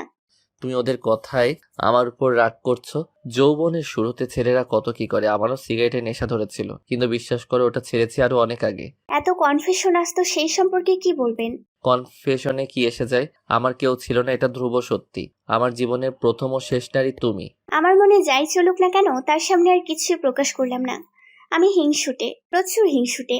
আমার প্রিয় কিছুতে কারো অংশীদারিত্ব মেনে নেওয়া কঠিন আমার জন্য।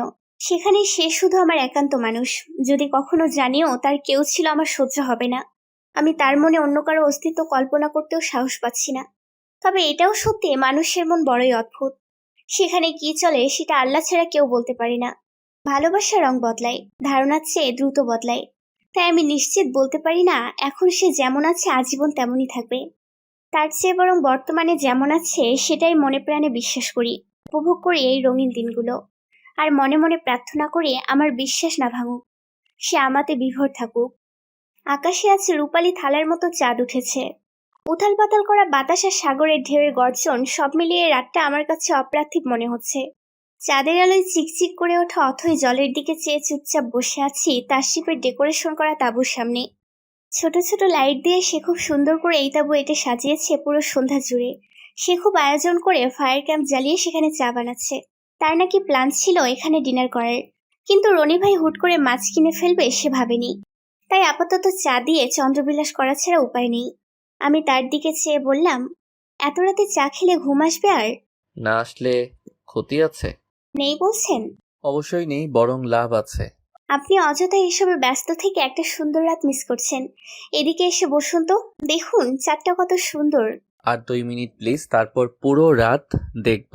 সে এক মগ চা এনে আমার পাশে বসে বলল, আজকে আমরা এক মগে চা খাবো। আমি ওনার বাহুতে মাথা এলিয়ে বললাম, যদি চাঁদের দেশে যাওয়ার সুযোগ আসে আপনি কি যাবেন? না, কেন? কিছু জিনিস দূর থেকে সুন্দর এবং উপভোগ্য। আমি যদি এখন কাছে গিয়ে দেখি এটা ধুলাময় শিলা ব্যতীত কিছুই না, তাহলে আর ভালো লাগবে? তার চেয়ে আমি সেই সুযোগ পৃথিবীর কোনো প্রান্তে যাওয়ার আগে লাগানো শ্রেয় ভাববো। আপনার ঘোরাঘুরি এত পছন্দ? হ্যাঁ, আমার অনেক ইচ্ছে বিভিন্ন দেশে ট্রাভেল করা। আচ্ছা, তোমার পছন্দ কি? এমন কোনো উইশ বা হবি আছে? এই বিষয়ে ভাবিনি আগে। ও মা, এতগুলো বছর একটাও ভাবোনি? বলো কি? এখন নিজেরই অবাক লাগছে আমার কোনো উইশ নেই কেন। ওনাকে বলতে পারিনি আমার উইশ ছিল কখনোই বিয়ে না করার আর অনেক টাকা ইনকাম করার, যাতে আমার মাকে নিয়ে সেপারেট হয়ে যেতে পারি। সব কথা প্রকাশ করা যায় না, কিছু কথা একান্তই ব্যক্তিগত হয়। আমার জীবনের লক্ষ্য বা ইচ্ছে যে নামই বলি, ছিল এই একটাই। এর বাইরে কখনো কিছু মাথাতেই আসেনি। হুমায়রা, জি? আগামীকাল আমাদের বাসায় ফিরতে হবে। অফিস থেকে জরুরি কল এসেছে। সমস্যা নেই, যথেষ্ট বেড়ানো হয়েছে। ধন্যবাদ। ধন্যবাদ কেন? আমার পরিস্থিতি বোঝার জন্য। আমি না বুঝলে কে বুঝবে? তা ঠিক, তুমি তো আমার সোনা বউ। সেন্ট মার্টিন থেকে ফেরার পর তাশরিফ ভীষণ ব্যস্ত হয়ে পড়ল। অফিস থেকে লেট করে ফেরে আবার সকালে তাড়াতাড়ি যায়। তাকে আমিও বলতে পারছিলাম না আমাদের বাসায় যাওয়ার কথা। মামা মামি আমাদের পথ চেয়ে আছেন, তাদের দেখতে যাওয়ার সময়টুকুও চাইতে পারছি না। শেষে আম্মু কল করে বলল ওনারা 2-1 দিনের মধ্যে চলে যাবেন, যেন গিয়ে চোখের দেখা হলেও দেখে আসি। অনেকটা সংকোচ নিয়ে তাকে বলি সে কথা। আমার ভয় ছিল সে হয়তো রেগে যাবে আমার বিবেক দেখে।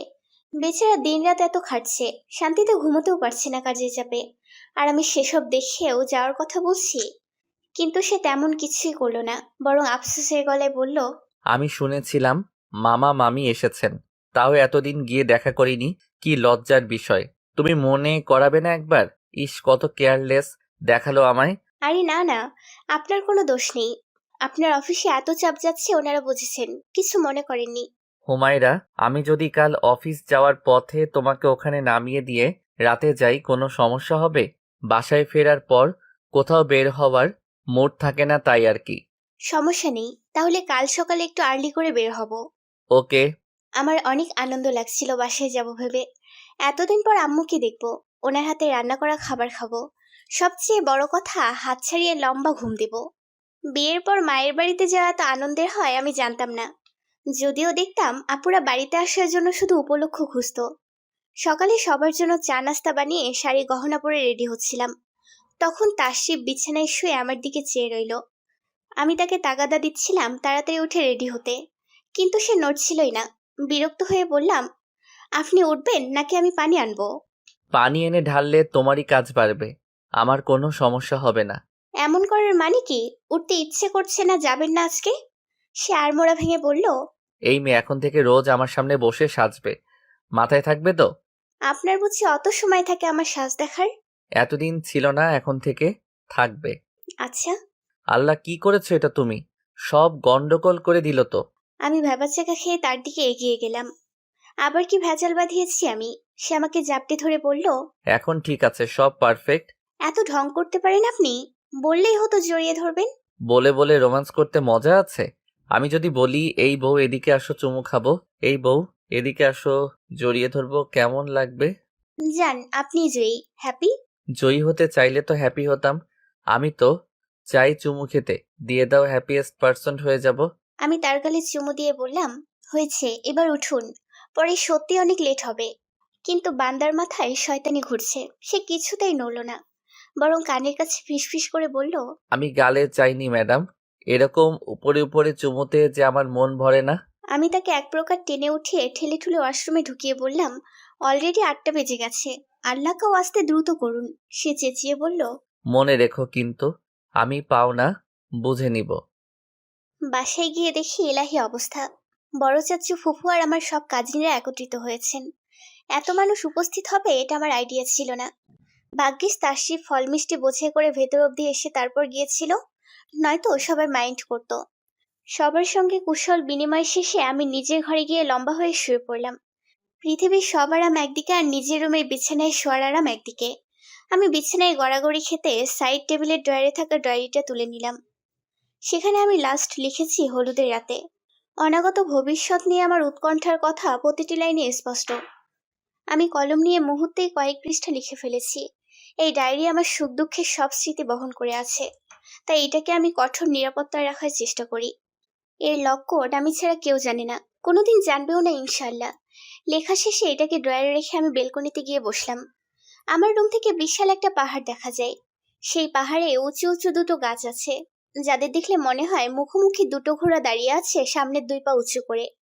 আম্মু ঘরে ঢুকে বললেন, কি রে, এখানে বসে আছিস যে, কিছু খাবি না? আমি নাস্তা খেয়ে এসেছি, তুমি এত প্যারা নিও না তো। আম্মু আমার পাশে বসে মাথায় হাত বুলিয়ে বলল, ওখানে কোনো অসুবিধা হচ্ছে না তো? ভালোভাবে মানিয়ে চলিস? না চললে কি খবর পেতে না? এখন পর্যন্ত কল এসেছি কমপ্লেন দিতে। তুই কি এখনো আমার উপর রাগ, জোর করে বিয়েতে রাজি করিয়েছি বলে? আমি হেসে বললাম, রাগ করলে আসতাম ভাবছো? মরে গেলেও তো এমুখো হতাম না। সবাই বলে তোর ভাগ্য ভালো, এত ভালো জামাই পেয়েছিস। তোর বাবা তো ভীষণ খুশি তোকে নিয়ে। তা তো হবেই, অনেক বড় বোঝা কমেছে বলে কথা। যাই হোক, ওইসব বাদ দাও তো। বলো আগে, এখনো কি চিল্লাচিল্লি করে? আমি তো নেই, কার রাগ ছাড়ে এখন তোমার ওপর? বলো না। ছোটুর ওপরে রেগে যায়? আম্মু প্রসঙ্গ পাল্টে বলল, হ্যাঁ রে মনি, জামাইয়ের রাগ কেমন? মেজাজ ঠান্ডা নাকি গরম? জানি না, রাগ দেখিনি এখনো, দেখলে বুঝবো। এখনো দেখিসনি তার মানে রাগ কম। দোয়া করি সেটা দেখার দিন না আসুক। আর রাগ হলেও তুই তর্ক করবি না, চুপচাপ থাকবি। ছেলেরা তর্ক পছন্দ করে না, এটা ওদের রাগ আরো বাড়ায়। আমি আম্মুর চোখে তাকিয়ে বললাম, তুমি তো কখনো তর্ক করনি, উঁচু গলায় কথা পর্যন্ত বলনি কখনো, তারপরও কেন এত মারতো তোমায়? এত রাগ দেখাতোই বা কেন? সবাই এক না, কিছু মানুষের নাকের ডগায় রাগ থাকে। তোর বাবা সেই দলের লোক। আমি আম্মুকে জড়িয়ে ধরে বললাম, এই দুনিয়ায় তোমার কঠিন পরীক্ষার ফল আখিরাতে মিষ্টি হোক, আল্লাহর কাছে এই প্রার্থনাই করি। তুমি সুখী হও আম্মু, অনেক অনেক সুখী হও। শোনো মেয়ের কথা, কোথায় আমি এই দোয়া করে দিব? আমার শাশুড়ি আম্মা নিজে এই দোয়া করতেছে। হুম, আমি তোমার শাশুড়ির মতো দজ্জাল না। আমাকে না হয় মা ডাকবা, না হয় মেয়ে ডাকবা, শাশুড়ি আম্মা ডাকবা না। আম্মু হাসতে হাসতে বললেন, যতই বলিস লাভ নেই, হয়েছে তো দেখতে ঠিকই তার মতো। এ আমার হতভাগা কপাল। আমার ছোট ভাই তুর্য কলেজ থেকে ফিরে আমার কাছে এসে বলল, আরে এটা কে? আমার বোন কই? বাবা রে, কয়টা দিন দূরে থাকায় বোনটাকে চিনতে পারছিস না? তুই অনেক সুন্দর হয়ে গেছিস রে। কি মাখিস বলতো? নাকি এসি রুমে থাকিস বলে সাদা হয়ে গেছিস? তোর চোখের পাওয়ার কমে গেছে? ভালো মতো তাকায় দেখ, আগের মতোই আছি। এক শেডও পাল্টাই নেই। পাশ থেকে ফুপু বলল, বিয়ের পানি পড়লে মানুষের গায়ে রং ফুটে ওঠে, সেজন্য তানহাকে সুন্দর লাগতেছে। ফুপু, তাহলে আমাকেও বিয়ে করাই দাও, আমিও আপনির মতো গ্লো করি। বিয়ে করলে বউকে খাওয়াবে কি? এখনো তো চাকরি বাকরি কিছু করিস না। আপনি থাকতে যা খেত তা বেঁচে গেছে না, এখন ওইটা খাওয়াবো। আমার বউ এত রাক্ষসও হবে না যে তাকে খাওয়ানো কঠিন হবে। রিজিকের মালিক আল্লাহ। বড় চাচি বলল, যুক্তি ঠিক আছে, তা বলে দেখবো নাকি তোর বাবাকে? এমন সময় আব্বু উপস্থিত হলেন। আমি আর ভাই স্বভাবতই চুপসে গেছি ভয়ে। ভাই দ্রুত নিজের রুমে চলে গেল। আমিও মায়ের সঙ্গে কাজ করার বাহানায় রান্নাঘরে ঢুকে গেলাম। চাচি আর ফুপু অন্য কথা বলে পরিস্থিতি স্বাভাবিক করলেন।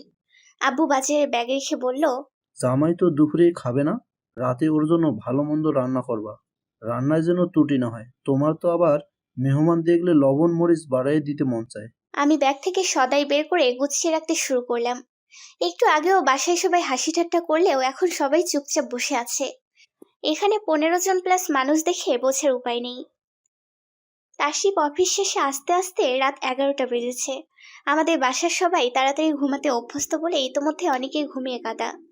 বড়রা সবাই তার সঙ্গে খাবে বলে এখনো না খেয়ে বসে আছেন। তাসিফ ফ্রেশ হয়ে বলল, আমি কি বেশি দেরি করে ফেললাম? না, ঠিক আছে, আপনি খেতে চলুন। আব্বু, বড় চাচ্চু, মামা সবাই আপনার জন্য অপেক্ষা করছেন।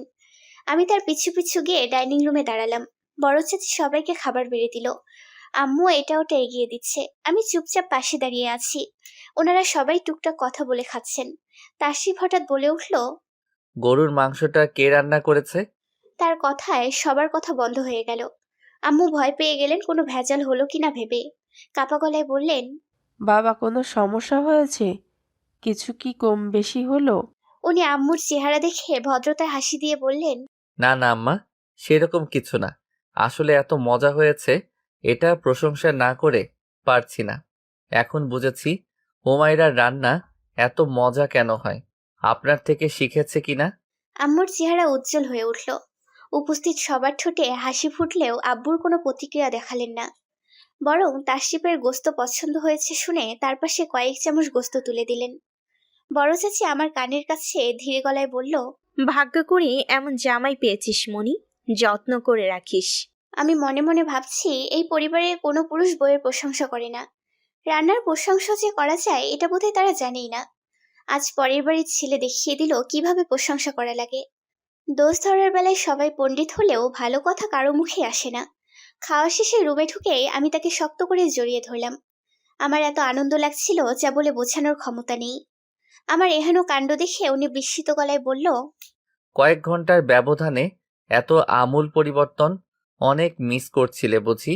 হ্যাঁ, অনেক অনেক অনেক মিস করছিলাম। ঘটনা কি বলো তো? এত আনন্দের রহস্য কি? রহস্য কিছুই না, আমার অনেক ভালো লাগছে আপনাকে স্বামী হিসেবে পেয়ে। তাই নাকি? এক মহৎ ব্যক্তি ঠিকই বলেছেন, নারীদের মন জয় করা এতটাও কঠিন না। অবশ্যই কঠিন না, একটু কেয়ার পেলেই আমরা গলে যাই। তিনি আমাকে কোলে তুলে বললেন, লেট মি চেক, কতটুকু গলেছ? আমি ওনার কাঁধের কাছে কপাল ঠেকিয়ে বললাম, আমি আপনাকে অনেক ভালোবাসি। এটা কি আপনি জানেন? সে আরো উপরে তুলে বলল, এত আস্তে বললে হবে না, জোরে বলো, কি বলেছ? কিছু বলিনি। সে আমাকে বিছানায় শুয়ে বলল, মনের কথা যখন মুখে চলে আসে তখন সেটা কয়েকবার বলতে হয়, যাতে অপর মানুষের কান থেকে শুরু করে দেহের প্রতিটি কোষে সেই কথাটা ছড়িয়ে যায়, মস্তিষ্কে শক্তপোক্তভাবে গেঁথে যায়। যাকে ভালোবাসি সেও ভালোবাসে। আমি দু হাতে মুখ লুকিয়ে বললাম, ভালোবাসি আপনাকে, অনেক অনেক ভালোবাসি। সে বিজয়ের হাসি দিয়ে আমার হাতের উপরে চুমু দিয়ে বলল, ধন্যবাদ ম্যাডাম, আমাকে ভালোবাসার জন্য অসংখ্য ধন্যবাদ। আমি হাত সরিয়ে চোখ বড় বড় করে তাকালাম তার দিকে। এটা কি হলো? ভালোবাসি বলার বিনিময়ে ধন্য? কথাটা আর শেষ করতে পারিনি। সে পরম আবেশে আমার সমস্ত দেহ অসাড় করে দিল। আমার চিন্তা শক্তি লোপ পেয়ে যায় তার একটি কর্মকাণ্ডে। হৃদয় স্পন্দনের গতি তীব্রতা এতটাই প্রকট হলো, মনে হচ্ছিল এই বুঝি বুক চিরে বেরিয়ে আসবে। কিছু সময় পর দুহাতের বাঁধন আলগা করে কপালে কপাল ঠেকিয়ে সে গাঢ় গলায় যখন বলল, আমার জবাব কি হবে তা বুঝতে এখনো কি বাকি আছে হুমায়রা? আবেগে আমার চোখের কোণ ভরে আসে। সে আলতোভাবে অশ্রু মুছে বলে, তোমাকে বুকের খাঁচায় রেখে দিতে ইচ্ছে করে জানো, যাতে পৃথিবীর কোনো দুঃখ তোমাকে ছুঁতে না পারে। আমি ওনার গালে হাত রেখে বললাম, বুকে কাঁপুনি তোলা কথা কোথায় শিখেছেন বলুন তো? হার্ট ফেল করে মরে যাই যদি? এত দুর্বল হার্টের অধিকারী হলে চলবে না। আমার ভালোবাসার তীব্রতা তো এখনো টেরই পেলে না, এইটুকুতে কাত হলে হবে? আমি একপাশে ফিরে বললাম, আমাকে কেউ একটু আদর করে কিছু বলে আমার কান্না পায়, সেখানে আপনি তো মাথায় করে রাখেন। আমি কোথায় রাখি আপনাকে বলুন তো? সে আসলো, মুখে কিছু বলল না। আমি নীরবতা টের পেয়ে তার দিকে ফিরলাম। সে তখনও একধান আমার দিকে চেয়ে আছে। তোমাকে যখনই কাছে টানি এভাবে কাঁদতে হয় তোমার?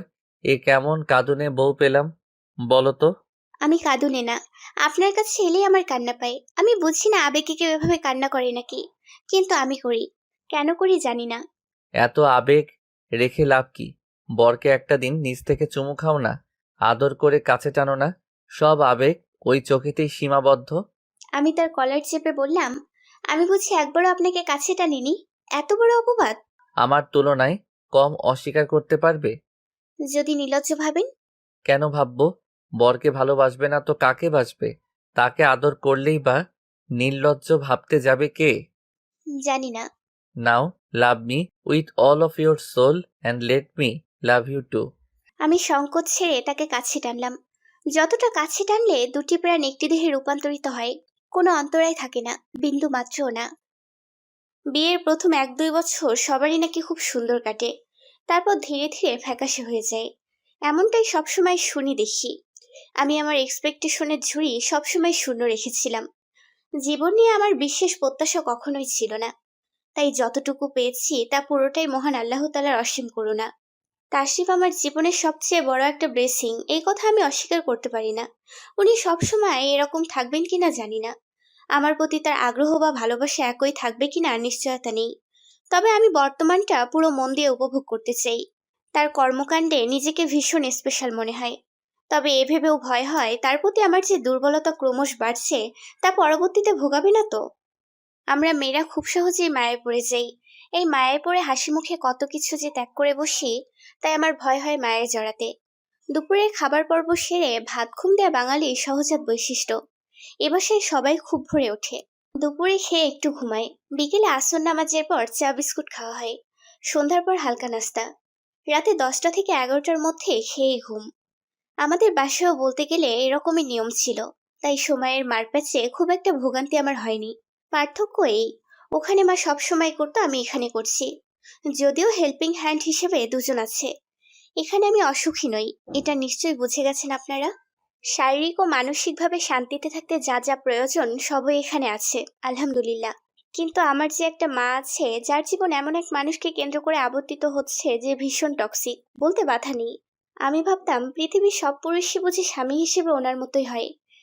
রাগী মেজাজি সেজে থাকা বাবাদের সাধারণ নেচার বা বউ সন্তানকে খাওয়ার খোঁটা দেওয়ার নিত্য নৈমিত্তিক বিষয়, এটা সব বাবারাই করেন।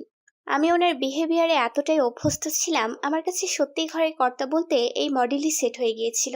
সংসারে মেয়েদের মতামত বলেও যে কিছু থাকে সেটা আমি জানতাম না।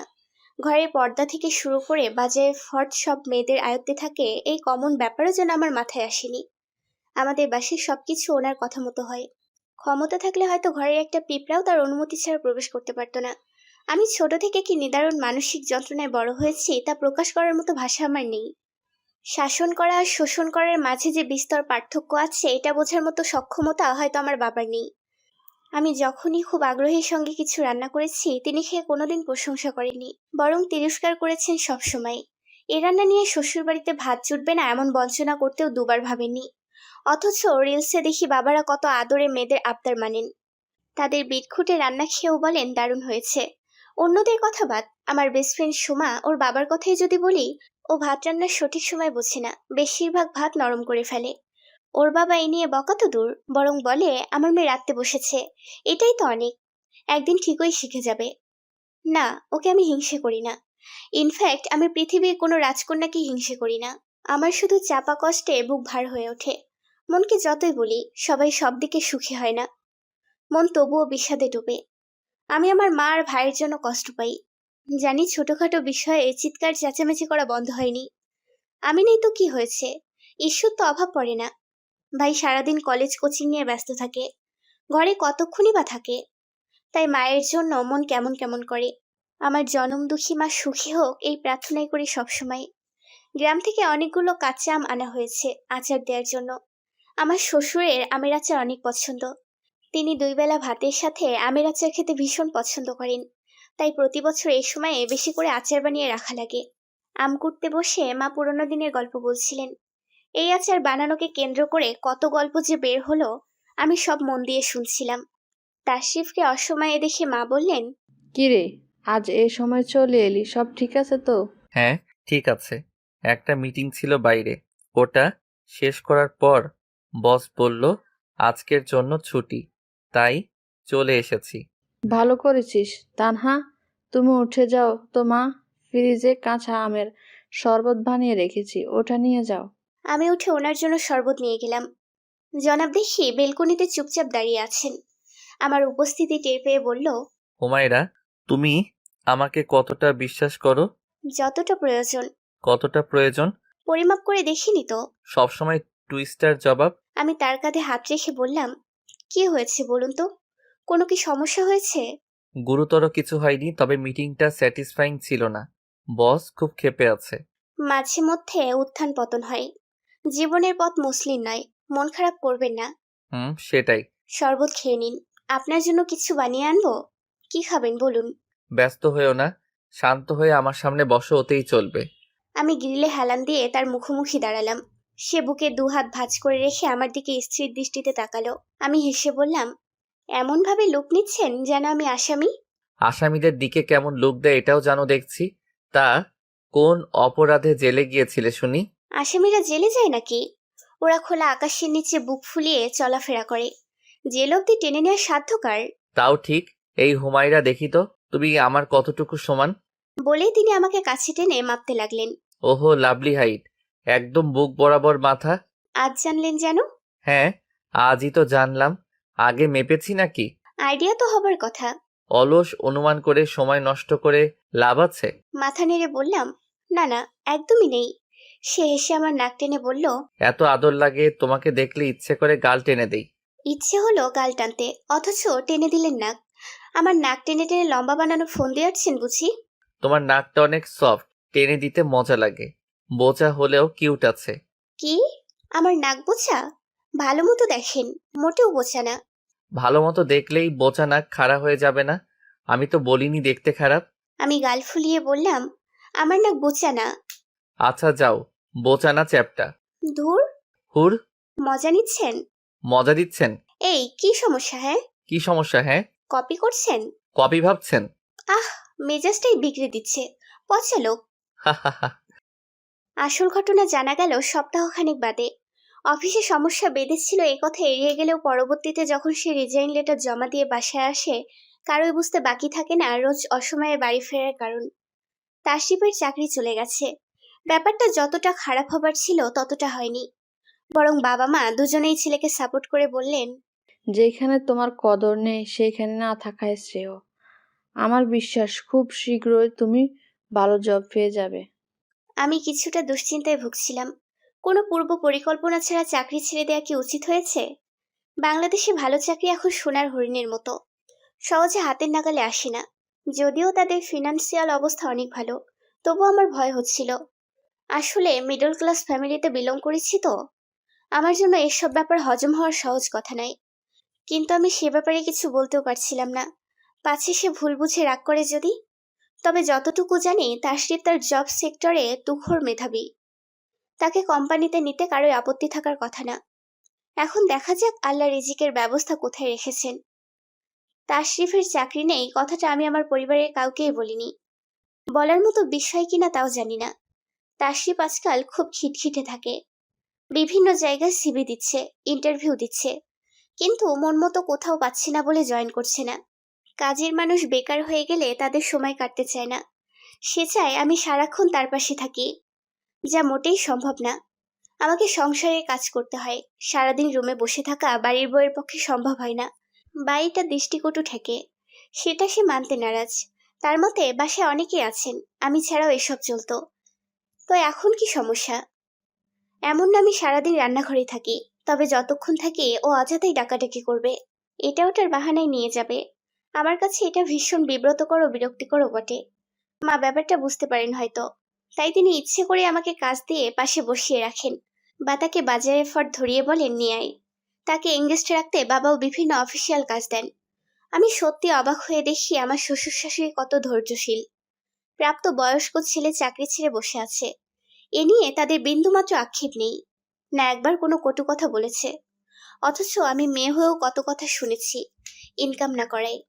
আব্বু সবসময় আমাকে বলতো আমার মতো মেয়েরা টাকা রুজি করে সংসার চালায়, আর আমি ঘরে বসে বসে খাই।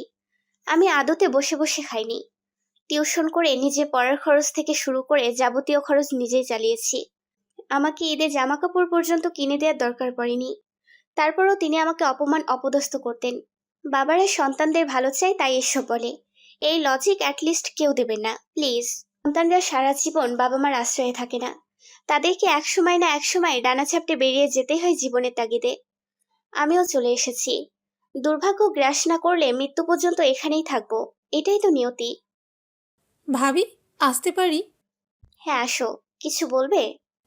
তোমার সঙ্গে একটা গুরুত্বপূর্ণ কথা ছিল। তুমি কি ফ্রি আছো? দাঁড়িয়ে কেন, বসো। ভাইয়া কোথায় গেছে? ওনার ফ্রেন্ডদের সাথে দেখা করতে গেছে। দেরি আছে আসতে। কি বলবে বলো তো? নাফিসা ভীষণ চঞ্চল প্রকৃতির মেয়ে, সবসময় বাড়ি মাথায় তুলে রাখে টাইপ। ওর এই চঞ্চলতার জন্য আমার ওকে কেন জানি অনেক ভালো লাগে। তবে ওর একটা মুদ্রা দোষ আছে, ও প্রচুর খরচে। মাঝে মধ্যে এমন বেহিসেবি খরচা করে বাড়ির সবাই না বকে পারে না। যে কেউ খুব সহজে ওকে বোকা বানিয়ে টাকা নিয়ে ফেলতে পারে। বিশেষত মেকআপ আইটেমের নাম বললে তো শেষ, যত টাকাই বলুক ও চোখ বন্ধ করে নিয়ে ফেলবে।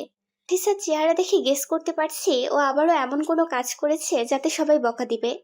কিন্তু আমাকে অবাক করে দিয়ে ও বলল, ভাবি, তুমি কি মাকে বলবে আমি আর পড়াশোনা করতে চাই না? উনি যেন আমাকে বিয়ে দিয়ে দেন।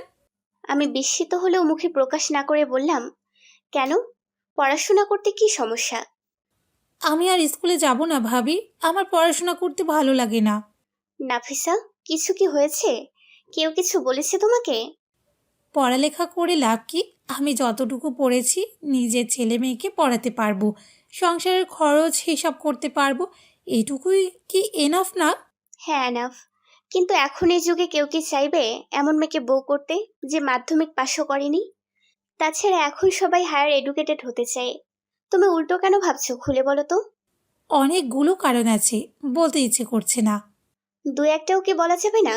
নাফিসা কিছুক্ষণ চুপচাপ রইল, তারপর বলল, আমাদের স্কুলে একটা স্যার আছে, উনি খুব বুলি করে, মেয়েদের দিকে বাজেভাবে তাকায়, আমার দিকেও তাকিয়েছে। আমি একদিন পড়া দিতে পারিনি বলে শাস্তি হিসেবে বলেছিল টিফিন ঘন্টার পর গিয়ে দেখা করতে। আমি ভয়ে যাইনি বলে ক্লাসে সবার সামনে আমাকে যা তা বলে অপমান করেছেন। এমনকি বলেছেন আমি ম্যাথে কিভাবে পাশ করি উনি দেখবেন। এমন কোনো দিন নেই উনি আমাকে বকেন না, মারেন না। যেভাবে আমার বুকের দিকে তাকিয়ে থাকেন ভাবলেও গা ঘিন ঘিন করে ওঠে। বলেই ডুকরে কেঁদে উঠল। আমি ওকে জড়িয়ে ধরে বললাম, তুমি এতদিন বলনি কেন? একা একা এত কঠিন সময় পার করছো, আমরা আছি কি জন্য? তুমি তো জানো আমি এখন চাইলেও স্কুল বদলাতে পারবো না। আমার রেজিস্ট্রেশন এখানে হয়ে গেছে, এসএসসি পর্যন্ত আমাকে এখানেই থাকতে হবে। স্যারের ভাবভঙ্গিতে আমি নিশ্চিত উনি আমাকে টেস্টে ফেল করিয়েই ছাড়বেন। আমি কি করব ভাবি? আমার স্কুল যেতে একদম ইচ্ছে করে না। আমি আর পড়াশোনা করব না। আমি নাফিসার হাসি খুশি চেহারা দেখে অভ্যস্ত। ওর কান্না সহ্য করা আমার জন্য কঠিন হয়ে উঠল। নিজের ওপর রাগ উঠল। আমি কেন খেয়াল করিনি ওর ওপর কি ঝড় যাচ্ছে। কিছুদিন আগেও বলছিল স্কুল ড্রেস আর পরবে না, বোরকা পরে যাবে। কিন্তু ওদের স্কুলে বোরকা পরার অনুমতি নেই, তাই মা ওকে বলল স্কুলে হিজাব পরতে। অন্য সব জায়গাতেই না হয় বোরকা পরিস। কিন্তু ও মানতেই চাইছিল না। তখন বুঝিনি ও কেন এত জেদ করছিল। ক্রস বেল পরে 100 বার ভাঁজ করত, হিজাবের ভাঁজ গাঢ় করত যাতে কিছু বোঝা না যায়। আয়নার সামনে বিভিন্ন অ্যাঙ্গেল থেকে দাঁড়িয়ে দেখতো কিছু বোঝা যায় কিনা। ওর এইসব দেখে মা বিরক্ত হতেন। 1 ঘন্টায় রেডি হওয়া শেষ হতো না বলে কত বকা যে শুনেছে। বেচারিকে আর কিভাবে বলি? দোষটা ওর পোশাকের চেয়েও বেশি কুদৃষ্টির। যে কুদৃষ্টি দেয়ার সে লোহার কাপড়ে মুড়িয়ে রাখলেও দিবে। ওদের দৃষ্টি থেকে বাঁচার কোনো উপায় নেই। আমার মন মেজাজ ভীষণ খারাপ হয়ে গেল। ও যদি আমার বোন হতো আমি এক্ষুনি ওকে এই স্কুল থেকে নিয়ে আসতাম, যত টাকা লাগে লাগুক। এই স্কুলে আর পড়াবো না। এখন বলতে পারেন এরকম ভাবনা তো কাপুরুষতার লক্ষণ। আমার উচিত ওই স্যারকে শায়েস্তা করার। কিন্তু সত্যি করে বলুন তো, আমি যদি কমপ্লেন করি স্যারটার কি আদৌ কিছু হবে? এদেশে বিচার পাওয়া যায়? রেপ কেসে আসামির কিছু হয় না। আর এটা তো কিছুই না, পথে ঘাটে, স্কুলে, কলেজে, বাসে, ট্রেনে, যেখানেই যাবেন কুদৃষ্টি পড়বেই। চোখের ভাষা যত নোংরা হোক, কথা বলার ভঙ্গি যতই কুৎসিত হোক, কোনো আইন কি আছে এর বিরুদ্ধে? নাকি কেউ কারণ আমি বলতে পারবেন এই লোকটা আমার দিকে বাজেভাবে তাকিয়েছে, তার নজর আমার দিকে ছিল। বরং একদল চলে আসবে কিভাবে আপনার পোশাক বা চরিত্রকে দোষ দিয়ে দায়সারা হওয়া যায় তা বলতে। এই সমাজের প্রতি আমার খুব আক্ষেপ। আমি নাফিসাকে সান্ত্বনা দেওয়ার ভাষা পাই না, বরং নিজেই মুষড়ে পড়ি কিভাবে এর সমাধান করা যায় ভেবে। আমি কি একবার তাশরিফের সঙ্গে আলাপ করব? ওনার রিয়াকশন যদি আমার মন মতো না হয়, কিংবা উনিও যদি আর 5 জনের মতো নাফিসাকেই দোষী ভাবে, আমি কি তাকে আর সম্মান করতে পারবো? আমার ওভার থিঙ্ক আমাকে অস্থির করে তোলে। আমি ভয় পাই কোনো মেয়ের সন্তানকে গর্ভে ধারণ করতে। আমি ভয় পাই এই বর্বর পৃথিবীতে কোনো মেয়েকে আনতে। তাশরিফ মানুষ হিসেবে কেমন সেটা গত 4 মাসে সম্পূর্ণ না বুঝলেও এটা বুঝতে পারে উনি খারাপ না। পরিবারের সবার সঙ্গে তার সম্পর্ক বন্ধুত্ব সুলভ। তার আত্মীয় স্বজনরাও তাকে নিয়ে সুধারণা রাখে। বিপদে আপদে সবার খোঁজ খবর রাখা ও সাধ্যমতো সাহায্য করার প্রবণতা চোখে পড়ার মতোই। আমার প্রতিও সে ভীষণ যত্নশীল। তবে কিছু ক্ষেত্রে তার চিন্তাভাবনা একটু রক্ষণশীল। দোষ বলতে গেলে এটাই আসবে, সে যেখানে না বলে সেখানে হ্যাঁ বলার সাধ্য কারো নেই। এই একরোখা স্বভাব বাদে তার মধ্যে আপাতত কোনো দোষ দেখছি না। তাকে আমি ভরসা করতে পারি, তবে সেটা একটা নির্দিষ্ট সীমারেখা টেনে। নাফিসার বিষয়ে আমার দ্রুত পদক্ষেপ নেওয়া উচিত। আমি ব্যাপারটা মায়ের সঙ্গে আলাপ করব নাকি তাশরিফের সঙ্গে তা নিয়ে দ্বিধায় পড়ে গেছি বটে। কিন্তু বাইরে থেকে ফেরার পর তার চেহারা দেখে কিছু বলার আর সাহস হয়নি। মুখ ভার করে চুপচাপ ডিনার সেরেই যখন শুতে চলে গেল, আমি অবাক না হয়ে পারিনি। কেননা সে রোজ রাতে ঘুমানোর আগে সূরা মুলক পাঠ করে। আমিও কিছু না বলে মশারি টানিয়ে লাইট অফ করে শুয়ে পড়লাম। পরের দিন সকালে নাস্তা খেয়ে সে বেরিয়ে গেল। কোথায় গেছে, কখন আসবে কোনো কিছুই বলে যায়নি। বাবা বললেন, হয়তো কোনো ইন্টারভিউতে যাচ্ছে, এটা বলতে অস্বস্তি হওয়ার বলেনি হয়তো। মাও তার সঙ্গে একমত পোষণ করে বললেন, বারবার এক কথা বলতে ওর লজ্জা লাগে, তাই বলিনি। তুমি টেনশন নিও না। যতই মনকে বলি মন তবুও মানে না। আমি জানি উনি বেকার থাকাটাকে পছন্দ করছেন না, তাই চেষ্টা করছেন দ্রুত কিছু করার। সেদিন প্রতিবেশী একজন তো কথার ছলে বলেই ফেলেছিল, কি বিয়ে করালেন ছেলেকে, কয়েক মাসের মধ্যে বেকার হয়ে গেল। ঘরে বউ এলে সবার ভাগ্য খুলে, আপনাদের দেখি ভেঙে গেল। যদিও মা অনেক রেগে গিয়েছিলেন, মহিলাটিকে কিছু কড়া কথা শুনিয়ে বিদায় দিলেও তার রাগ কমেনি। আমার শ্বশুর শাশুড়ি অনেক ভালো মানুষ বলেই আমাকে এরূপ কোনো অপবাদ দেয়নি। যদি তাদের জায়গায় অন্য কেউ হতো, এতদিনে কথা আমি ঘরেই শুনতে পেতাম। লক্ষ্মী অলক্ষ্মীর ব্যাপার আমাদের ধর্মে না থাকলেও সংস্কৃতিতে মিশে আছে। অপয়া কুফা যে নামেই বলো না কেন, এসব চলে আসবেই। আর কারো কথা বাদ, আমার বাবা যদি শোনেন সবার আগে উনিই বলবেন। কুফার পা পড়ছে না, ধ্বংস তো হবারই ছিল।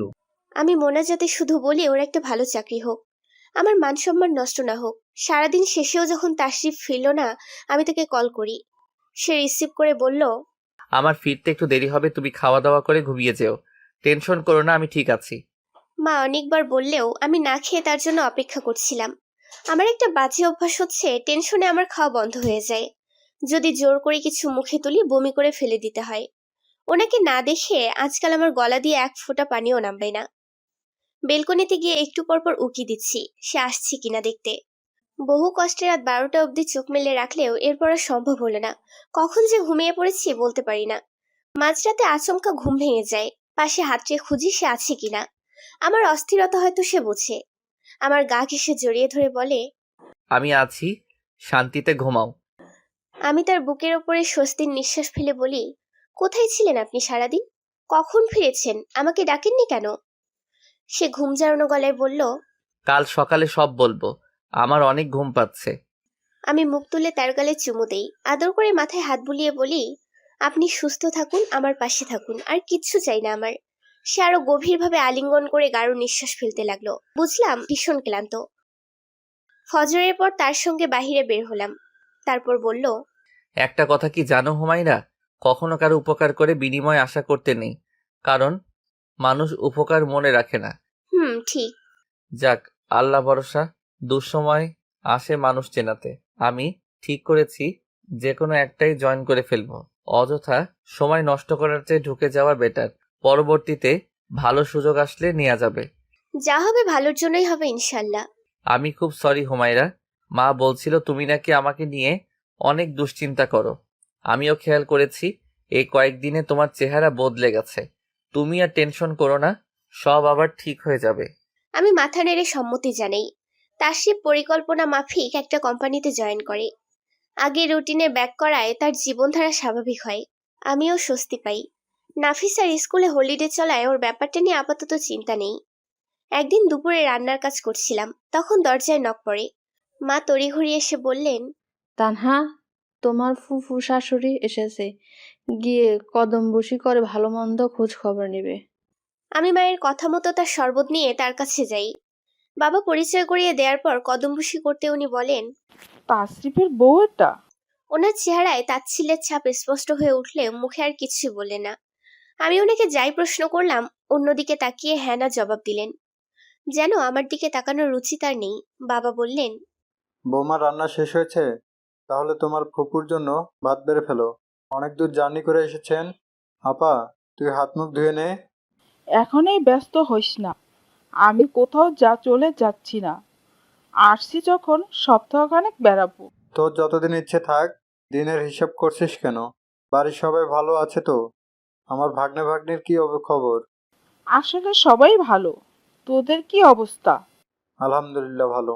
আমি খাবার পরিবেশন করে ওনাদের ডাক দিলাম। মা বললেন, আপা, আপনি আসবেন জানলে ভালো মন্দ রান্না করতে পারতাম। উপস্থিত যা আছে কষ্ট করে খেয়ে নিন। ওনার পাতে খাবার দিতে হাত বাড়াতেই বললেন, আমি বেড়ে খেতে পারবো, পরের বাড়িতে তো আসি নাই, নিজের ভাইয়ের বাড়িতেই আসছি, আমাকে মেহমানের মতো করতে হবে না। আমি হাত সরিয়ে পিছিয়ে গেলাম। মা বললেন, তানহা, তুমি গোসল করে নামাজ পড়ে নাও তাহলে। জি আচ্ছা। আমি রুমে এসে আয়নার সামনে দাঁড়াই। আমাকে দেখতে কি এতটাই জঘন্য লাগছে যে আমার দিকে তাকাতেও কারো ঘৃণা হয়? আমার হাতে বাড়া খাবারে অরুচি। আমি দ্রুত ওয়াশরুমে ঢুকি, সময় নিয়ে গোসল করি। নামাজ পড়ে সিঁড়িতে পা রাখতেই শুনি উনি বাবা মায়ের ওপর চেঁচিয়ে বলছেন, আমার রাজপুত্রের মতো ছেলেটার জন্য একই মেয়ে আনলে, দুনিয়াতে মেয়ের কি অভাব পড়ছিল? এসব কি ধরনের কথাবার্তা বলছো? মানুষকে বাহ্যিকভাবে জাজ করার অভ্যাস তোমার গেল না। কয়দিন থাকো, বুঝবা ও কত ভালো মেয়ে, আমাদের সবাইকে কত যত্ন করে। তা তো করবেই, যত্ন না করলে বসে আনবে কেমনে? তাদের চেহারা নাই, তারাই শ্বশুর শাশুড়ির লোকদেরকে সেবা যত্ন করে মন জুড়িয়ে চলে, নয়তো ভাত মিলবে না। রিজিক কারো জন্য থেমে থাকে না, আর মানুষ আল্লাহর সৃষ্টি, এটা কারো হাতে নাই। তুমি ওকে কটু কথা বলে বরং আল্লাহর সৃষ্টিকর্মকে অপমান করতেছো। বাবারে, মেয়ের দেখি আসলে অনেক তেজ। তাদের সবাইকে তাবিজ করেছে না? যেভাবে পক্ষ নিচ্ছিস, তাসরিফের মনে ধরছে তো নাকি তোরা বাধ্য করে বিয়ে দিলি? মেয়ের ব্যাপারে অনেক টাকা। জি আপা, এই ছিলেন আপনি আপনার ভাইকে? উনি টাকার জন্য ছেলেকে বিয়ে করাবে, এতটুকু তো আপনার জানার কথা। তোমরা সবাই নির্বোধ হয়ে গেছো। আমারও এই ভুল হয়েছে। যখন বলছিলা ওর জন্য মেয়ে দেখছো, তখনই আসা উচিত ছিল। যাক, এসব বলে আর লাভ কি এখন? আমার ভাতিজার জীবন শেষ। আমি আর নিচে গেলাম না, নিজের ঘরে বসে রইলাম চুপচাপ। আমি জানি মানুষ আমাকে প্রথম দেখায় কখনোই পছন্দ করে না। যারা দেখতে সুন্দর হয় তাদের প্রতি মানুষের বিশেষ আগ্রহ ও ভালোবাসা জন্মে। প্রথম দেখাতেই মানুষের মন জয় করে ফেলে ওরা। আমরা যারা আহামরি সুন্দর নই, বরং চাপা রঙের, তারা যতই আন্তরিকতা দেখাই, কলিজা কেটে খাওয়াই, মানুষ আমাদের সহজে পছন্দ করতে চায় না। আমাদের গায়ের রংটা যেন সব ছাপিয়ে যায়। আমি মানুষের এসব রিয়েকশনে অভ্যস্ত। এখন বরং যারা আমাকে পছন্দ করে তারা কেন করে এই টেনশনে মরে যাই। মেসেজের শব্দ শুনে ফোন হাতে তুলে দেখি তাসরিফ টেক্সট করেছে। লাঞ্চ করেছে আমার বিবিজান? করবো একটু পর। আপনার খাওয়া হলো? হ্যাঁ, মাত্রই। আজ দেরি যে? রান্না শেষ করে গোসল করতে দেরি হলো তাই আর কি। ও আচ্ছা, তাহলে খেয়ে নাও। ছোট ফুপু এসেছেন, আসবার সময় ওনার জন্য কিছু আনবেন। উনি কিছুক্ষণ নীরব থেকে বললেন, হুমায়রা, তুমি কি জানো একটা বিশেষ কথা? যে কথা পুরো পৃথিবীতে রটে গেছে। কি কথা? তোমাকে আমি অনেক ভালোবাসি। তাই নাকি? হুম, সত্যিই তাই। আচ্ছা, জেনে ভালো লাগলো। সত্যিই ভালো লেগেছে। হ্যাঁ। তাহলে ছুটি নিয়ে চলে আসি। না, মন দিয়ে কাজ করুন। নিষ্ঠুর নারী। যাই হোক, খেয়ে নাও, অনিয়ম করো না কেমন? খেয়ে এসে টেক্সট দিবে অবশ্যই। আচ্ছা। আম্মু যখন শুনলো ফুফু শাশুড়ি এসেছেন তাদের দাওয়াত করতে, আব্বুকে নিয়ে আসেন এ বাড়িতে। আমি মনে মনে শুধু দোয়া করছিলাম ফুফু ওনাদের সামনে কোনো বেফাস মন্তব্য না করে বসেন। কিন্তু যার যে নেচার, তা সে লুকাবে কিভাবে? তিনি হাসতে হাসতে বললেন, আপনার গায়ের রংটা পাইলেও তো মেয়েটার ভাগ্য খুলে যাইতো। কেউ বলবে এত সুন্দর মায়ের মেয়ে এটা। আমি চায়ের ট্রে হাতে থমকে গেলাম। উপস্থিত সবার চেহারা বদলে গেল। আব্বু তার হাসিতে হাসি মিলিয়ে বলল, আমার মা আল্লাহর মেহমান হওয়ার পর আল্লাহ দোয়া হয়েছিল এই ইতিমের জন্য, তাই মায়ের মতোই আরেক মা মেয়ে রূপে পাঠাইছে। ওর চেহারা, গায়ের রং সবকিছুই অবিকল আমার মায়ের মতো। ওর ভাগ্য খুলছে কিনা জানি না, তবে আমার ভাগ্য ঠিকই খুলেছে ওর জন্মের পর। আব্বু আমার পক্ষ টেনে কথা বলছে। আমি যেন আমার কানকে বিশ্বাস করতে পারছি না। আব্বুর জবাবে আমার ফুফু শাশুড়ির চেহারা পাংশু হয়ে গেলেও আমার বুকটা আনন্দে ভরে গেল। জীবনের প্রথম তিনি আমাকে নিয়ে এত সুন্দর মন্তব্য করেছেন। আমি সবাইকে চা দেবার পর আম্মুর পাশে বসলাম। আব্বু খুব আন্তরিকতার সাথে সবাইকে দাওয়াত দিলেন ওখানে যাওয়ার জন্য। আম্মু আমার ঘরে বসে বললেন, তোর ফুপুর কথায় মন খারাপ করিস না মনি। বুড়ো মানুষদের মুখে মিষ্টতা কম থাকে। মন খারাপের কি আছে? মিথ্যা কিছু তো বলি নাই। তোমাকে দেখলেই সবাই এই কথা বলতো। অনেকে তো মানতেই চাইতো না আমি তোমার মেয়ে। তোর যত আজে বাজে কথা। আমি তো আজকে অবাক না হয়ে পারলাম না। হিটলার সাহেব কিভাবে কিভাবে এত ভালো কথা বলছে? ফাজিল মেয়ে। কোনো বাবাই তার মেয়ের শ্বশুর বাড়িতে মুখ ছোট করতে চায় না। সন্তানেরা তো বাবা মায়েরই অংশ। ওদেরকে ছোট করা মানে নিজে ছোট হওয়া। নিজে যতই বকাঝকা করুক, অন্য কেউ সেটা করলে সহ্য করা যায় না। তাই নাকি? তোর মনটা ভরে ওঠে নাই বল? উঠেছে, অনেক খুশি হয়েছি। শুনলাম জামাইয়ের চাকরি ছিল না। কিছু তো বলিসও নাই আমাকে। কিভাবে চলেছিলি তখন? কোনো অসুবিধা হয়েছিল? আরে না, কি অসুবিধা হবে? তুমি অযথাই দুশ্চিন্তা করতা, তাই বলি নাই। আম্মু আমার মাথায় হাত রেখে বললেন, আমার মেয়েটা দেখি সংসারী হয়ে গেছে। হ্যাঁ রে মনি, মাঝে মধ্যে গিয়ে দেখে আসতে পারিস না? বুকটা কেমন খা খা করে তোর জন্য। আমি বড় একা হয়ে গেছি। ছোটুকে বিয়ে করাই দাও। ও তো বলেই সবসময় বিয়ে করবে। এখন কম বয়সী ছেলেদের বিয়ে দেওয়ার ট্রেন্ড। তোর মনে হয় ও পারবে? বিয়ে কি ছেলে খেলা? বুঝদার হয়েও অনেকে সংসারে ঘানি কাঁধে তুলতে চায় না। সেখানে ও তো। তোমার কাছে আমরা সবাই ছোট খোকা। এখনো কি সেই জামানা আছে? 3 কুত্তার বয়স না হলে বিয়ে করা যাবে না? ভয় লাগে যদি বড় হলে মনে হয় তাড়াতাড়ি বিয়ে করিয়ে ওকে ঝামেলায় ফেলেছি। এখন তো আবেগের কারণে বলে। ছেলেদের মন আকাশের চেয়েও দ্রুত বদলায়। পরে বউকে ভালো না লাগলে। তুমি সেলিব্রিটিদের নিউজ পড়ে পড়ে এসব বলতেছো, বুঝছি তো। তোমার প্রিয় আমির খানের প্রতিবেদন পড়ে পড়ে তোমার মাথায় এই লজিক আসছে এখন, তাই না? শুধু তার দোষ কেন দেশ? তাহসান, মিথিলা, সাইফ আলী খান সবাই তো এই কথা বলে এখন। অল্প বয়সে বিয়ে করে সংসার করেছে। বিচ্ছেদের পর বলে কম বয়সে ভুল সিদ্ধান্ত নিয়েছিল। ওরা গ্ল্যামার দুনিয়ার মানুষ, তাই এসব বলে। আচ্ছা যাও, তোমার যা ইচ্ছে করো। তোমাদের চোখে ছেলেদের বয়স ধরা খায় না, অথচ মেয়ের বেলা 13-14 থেকেই শুরু। আমার মেয়ের বেলা আমি দেরি করেছি। এই খোটা আমাকে দিতে পারবি না? আমি 2 হাত জোর করে বললাম, ভুল হয়েছে মা, ক্ষমা দাও। আম্মু হাসতে লাগলেন, বললেন, কি ভেবেছিস যুক্তিতর্ক শুধু তোরাই দাঁড় করাতে পারিস? ডিজিটাল যুগের ছেলে মেয়েদের সামলাতে সামলাতে আমরাও ডিজিটাল হয়েছি, বুঝলি? আমি মাথা নাড়িয়ে সম্মতি জানালাম। আসলেই সবাই ডিজিটাল হয়ে গেছে। ভাদ্র মাসে রোদে কাপড় দিয়ে আমাদের বাসায় সাধারণ নিয়ম। এ সময় রোদ তিতা হয় বলে পোকামাকড় বাসা বাঁধতে পারে না, এমনটাই আমার দাদি বলতেন। এই বছরে এই সময়টায় আলমারির সব শাড়ি কাপড় রোদে দিয়ে ঠান্ডা করে গুছিয়ে রাখা হতো। অভ্যাস অনুযায়ী আমিও আমার সব শাড়ি 3 পিস ছাদে রোদে দিয়েছি। রান্নাঘরে গিয়ে দেখি মা তালের রস বের করেছেন। সত্যি বলতে এটার গন্ধ আমার একদম সহ্য হয় না। শ্বশুর বাড়িতে কি এসব বলতে আছে? মা আমাকে দেখে বললেন, তানহা, আরেকটা গামলা নিয়ে বসে পড়ো। আগে কখনো তালের রস না ছাড়লেও মায়ের দেখা দেখি সেটা করতে শুরু করেছি। মা সবগুলো তালের রস বের করে জালে বসালেন, তারপর ঠান্ডা করে বোতলে করে ফ্রিজে স্টোর করলেন। আমি রুমে এসে আসরের নামাজ পড়ে নিলাম। তাশরিফ বলেছিল আজকে তাড়াতাড়ি বাসায় ফিরবে, তার এক বন্ধুর বোনের বিয়ে সেখানে যাওয়ার জন্য। ছাদে কাপড় আনতে গিয়ে দেখি নাফিসা দাঁড়িয়ে আছে।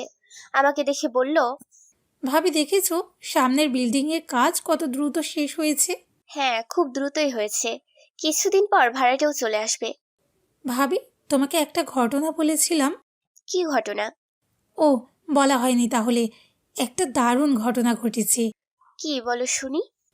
আমাদের ক্লাসের টুম্পা দেখতে খুব সাদাসিধা টাইপ, এমনভাবে ক্লাসে আসে মনে হয় না পড়তে এসেছে। মানে একটুও পরিপাটি না, চুলটাও ঠিকঠাক আঁচড়ায় না। তো ওকে সবাই একটু অপছন্দ করে বলা যায়। ওর সঙ্গে কেউ বিশেষ মিশতেও চায় না। তারপর? আমি তোমাকে বলেছিলাম না স্যারের কথা, ওনার নজর ভালো না। সবাই গুছিয়ে থেকেও ওনার কুদৃষ্টি থেকে ছাড় পায় না।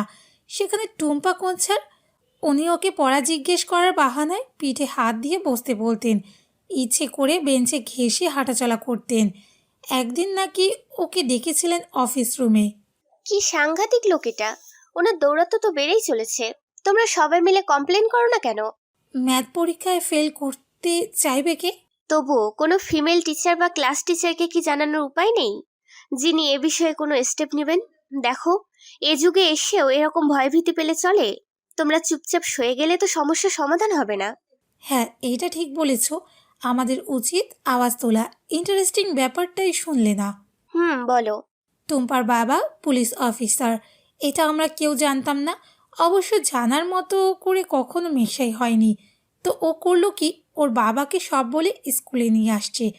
আরও অনেকেই নাকি পরিচয় গোপন করে সাক্ষ্য দিয়েছে। ওনার সঙ্গে সাংবাদিকও নাকি ছিল। প্রিন্সিপাল স্যার স্কুলের রেপুটেশন বাঁচানোর ভয়ে স্যারকে বহিষ্কার করেছেন। ব্যাপারটা মিডিয়ায় না বলার জন্য অনুরোধ করেছেন। তবে শুনেছি পরে তাকে থানায় নিয়ে গিয়েছিল। তাহলে তো বলা যায় আপদ কেটেছে তোমাদের। এ ঘটনার পর আশা করি আর কেউ এমন জঘন্য কাজ করার স্পর্ধা দেখাবে না। হ্যাঁ ভাবি, ঠিক বলেছ। আমি আল্লাহর কাছে কত দোয়া যে করেছি, আল্লাহ এভাবে উদ্ধার করবেন আশা করিনি। নাফিসার প্রফুল্ল চেহারা দেখে আমার মনটা হালকা হলো। যাক, ঝামেলা মিটেছে, আলহামদুলিল্লাহ। সন্ধ্যায় সবার জন্য কাবাব ভেজে চা বসাতেই দেখি তাশরিফ এসেছেন। মা তাকে ফ্রেশ হয়ে আসতে বললেন, সবাই একসঙ্গে চা খেতে। আমিও ঝটপট সবকিছু গুছিয়ে ডাইনিং এ রাখলাম। তন্ময় ভাইয়া আর নাফিসা কাবাব নিয়ে রীতিমতো যুদ্ধ শুরু করে দিয়েছে। ভাইয়া বয়সে বড় হলেও ছোট ভাই বোনদের সাথে এমনভাবে খুনসুটি করে যেন তাদের বয়সী। আরমান সেই তুলনায় শান্তই থাকে। তাশরিফ ওদের এসব দেখে বলল, এখন এত খেয়ে পেট ভরিয়ে লাভ নেই, একটু পর বিয়েবাড়ির খাবার আর খেতে পারবি না। ওয়াজেদ বারবার বলেছে সবাই যেন উপস্থিত হয়।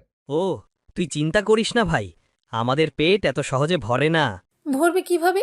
আমার ভাগের খাবার খেয়ে খেয়ে ঢোল হয়েছে কি না? ঢোল বলিস কেন, ভুঁড়ি বল, ভুঁড়ি। নারীর শাড়ি, পুরুষের ভুঁড়ি, দুটোই বাঙালির মনোহারি। বাহ বস বাহ, क्या কবিতা কহি হ্যায়। কবি তন্মেন্দ্রনাথ দত্ত। চায়ের পর্ব শেষে সবাই বিয়েতে যাওয়ার জন্য তৈরি হতে চলে গেল। আমিও সব কিচেনে রেখে রুমে গেলাম। গিয়ে দেখি জনাব আলমারি খুলে দাঁড়িয়ে আছেন।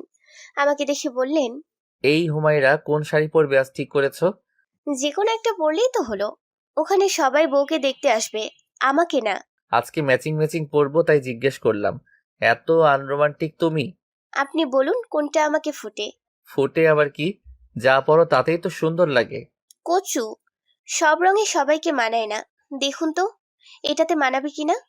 বলে আমি আকাশি রঙের কাঞ্জিভরম মেলে ধরলাম। তিনি কিছুক্ষণ চেয়ে বললেন, না, এটা পরা যাবে না আজ, এটাই বেশি সুন্দর লাগবে, অন্য একটা সিলেক্ট করো। একে একে 10 থেকে 12টা দেখানোর পর জনাবের পছন্দ হলো জাম কালারের শাড়ি। আমি হাঁপ ছেড়ে বললাম, আপনি এত চুজি! এই নাক নিয়ে আমাকে পছন্দ করেছেন কিভাবে আল্লাহ মালুম। তিনি হাঁচকাটানে কাছে নিয়ে বললেন, তোমাকে চুজ করার পরও কনফিডেন্স আসে না? তুমি বেস্ট বলেই আমার চোখে পড়েছো। আমি ওনার চোখের দিকে তাকিয়ে বললাম, এই চোখে কি আছে বলুন তো? তাকালেই সব বিশ্বাস করতে মন চাই। কি আছে বুঝতে অসুবিধা হয়? আমি ওনার গলা জড়িয়ে বললাম, বুঝতে অসুবিধা হলে কি আর কথা বলতাম। Good girl. বিয়েতে উপস্থিত হবার পর সবচেয়ে গুরুত্বপূর্ণ হলো হোস্টদের অভ্যর্থনা। তাদের উষ্ণ অভ্যর্থনা ব্যতীত বিয়েতে আসা মাটি হয়ে যায়। ওয়াজেদ ভাই ও তার পরিবার আন্তরিকতার ত্রুটি রাখেননি। আশিফ আমাদেরকে বসিয়ে ওনার অন্যান্য ফ্রেন্ডদের সাথে দেখা করতে চলে গেলেন। সেখানে একটা নাম শুনে আমার সমস্ত মনোযোগ পিছনের দিকে যায়। হ্যাঁ, নামটা ফাইজা। আমি পিছনে তাকিয়ে বোঝার চেষ্টা করি কে ফাইজা। তখনই চোখ যায় অ্যাশ কালারের গর্জিয়া শাড়ি পরা একটা মেয়ের দিকে। মেয়েটার গায়ের রং ধবধবে ফর্সা, চুলগুলো শাইনি অ্যান্ড সিল্কি। মেকআপ আহামরি না করলেও চোখ ধাঁধালো সুন্দর লাগছে। আমি তার দিকে মন্ত্রমুগ্ধের মতো চেয়ে ভাবতে থাকি, এত সুন্দর মানুষ হয়। আমার বুকের মাঝখানে কেমন চাপ অনুভব হয়। আমি নিজেকে সামলে সামনে তাকাই। তাসিফ আমাকে নিয়ে সবার সঙ্গে পরিচয় করান। আমি হাসি মুখে সবার সঙ্গে কুশল বিনিময় করি। সেখানে ফাইজাও এসে উপস্থিত হয়। তাসিফের দিকে তাকিয়ে মাথা হেলিয়ে মুচকি হেসে বলে, কি রে, আমার সঙ্গে পরিচয় করাবি না? তাসিফ ভীষণ চমকে বললেন, আরে ফাইজা যে, তুইও এসেছিস দেখছি। দেশে ফিরলি কবে? এই তো কিছুদিন আগে। তাসিফ আমার কাঁধে হাত রেখে বললেন, meet my wife Humayra. Humayra ও আমার স্কুল লাইফের ফ্রেন্ড ফাইজা। সবাই ওকে বিউটি উইথ ব্রেইন বলে। চুয়েট থেকে ইঞ্জিনিয়ার হয়ে বেরিয়েছে কিনা। আমি হেসে তাকে সালাম দিলাম। উনি আমার দিকে সম্পূর্ণ মনোযোগ দিয়ে তাকালো। হাসি মুখেই বলল, ভারী মিষ্টি বউ পেয়েছিস তো। দেখতে হবে না বউটা কার? হ্যাঁ, সেটাই। তাসিফ বেঘরে ঘুমাচ্ছে। আমি তার পাশে নির্ঘুম রাত কাটাচ্ছি। চোখ বন্ধ করলেই ফাইজা আপুর চেহারা ভাসছে। আপুর হাইট 5 ফিট 6। হিল ছাড়াই উনি এত লম্বা, তাসিফের হাইটের সাথে মানানসই। আল্লাহ আসলেই কিছু মানুষকে রূপে গুণে অনন্য বানিয়ে দেয়। তাদের সৌন্দর্যে মুগ্ধ হয়ে আয়নায় নিজের চেহারা দেখে আফসোস করা ছাড়া কিছুই করার থাকে না।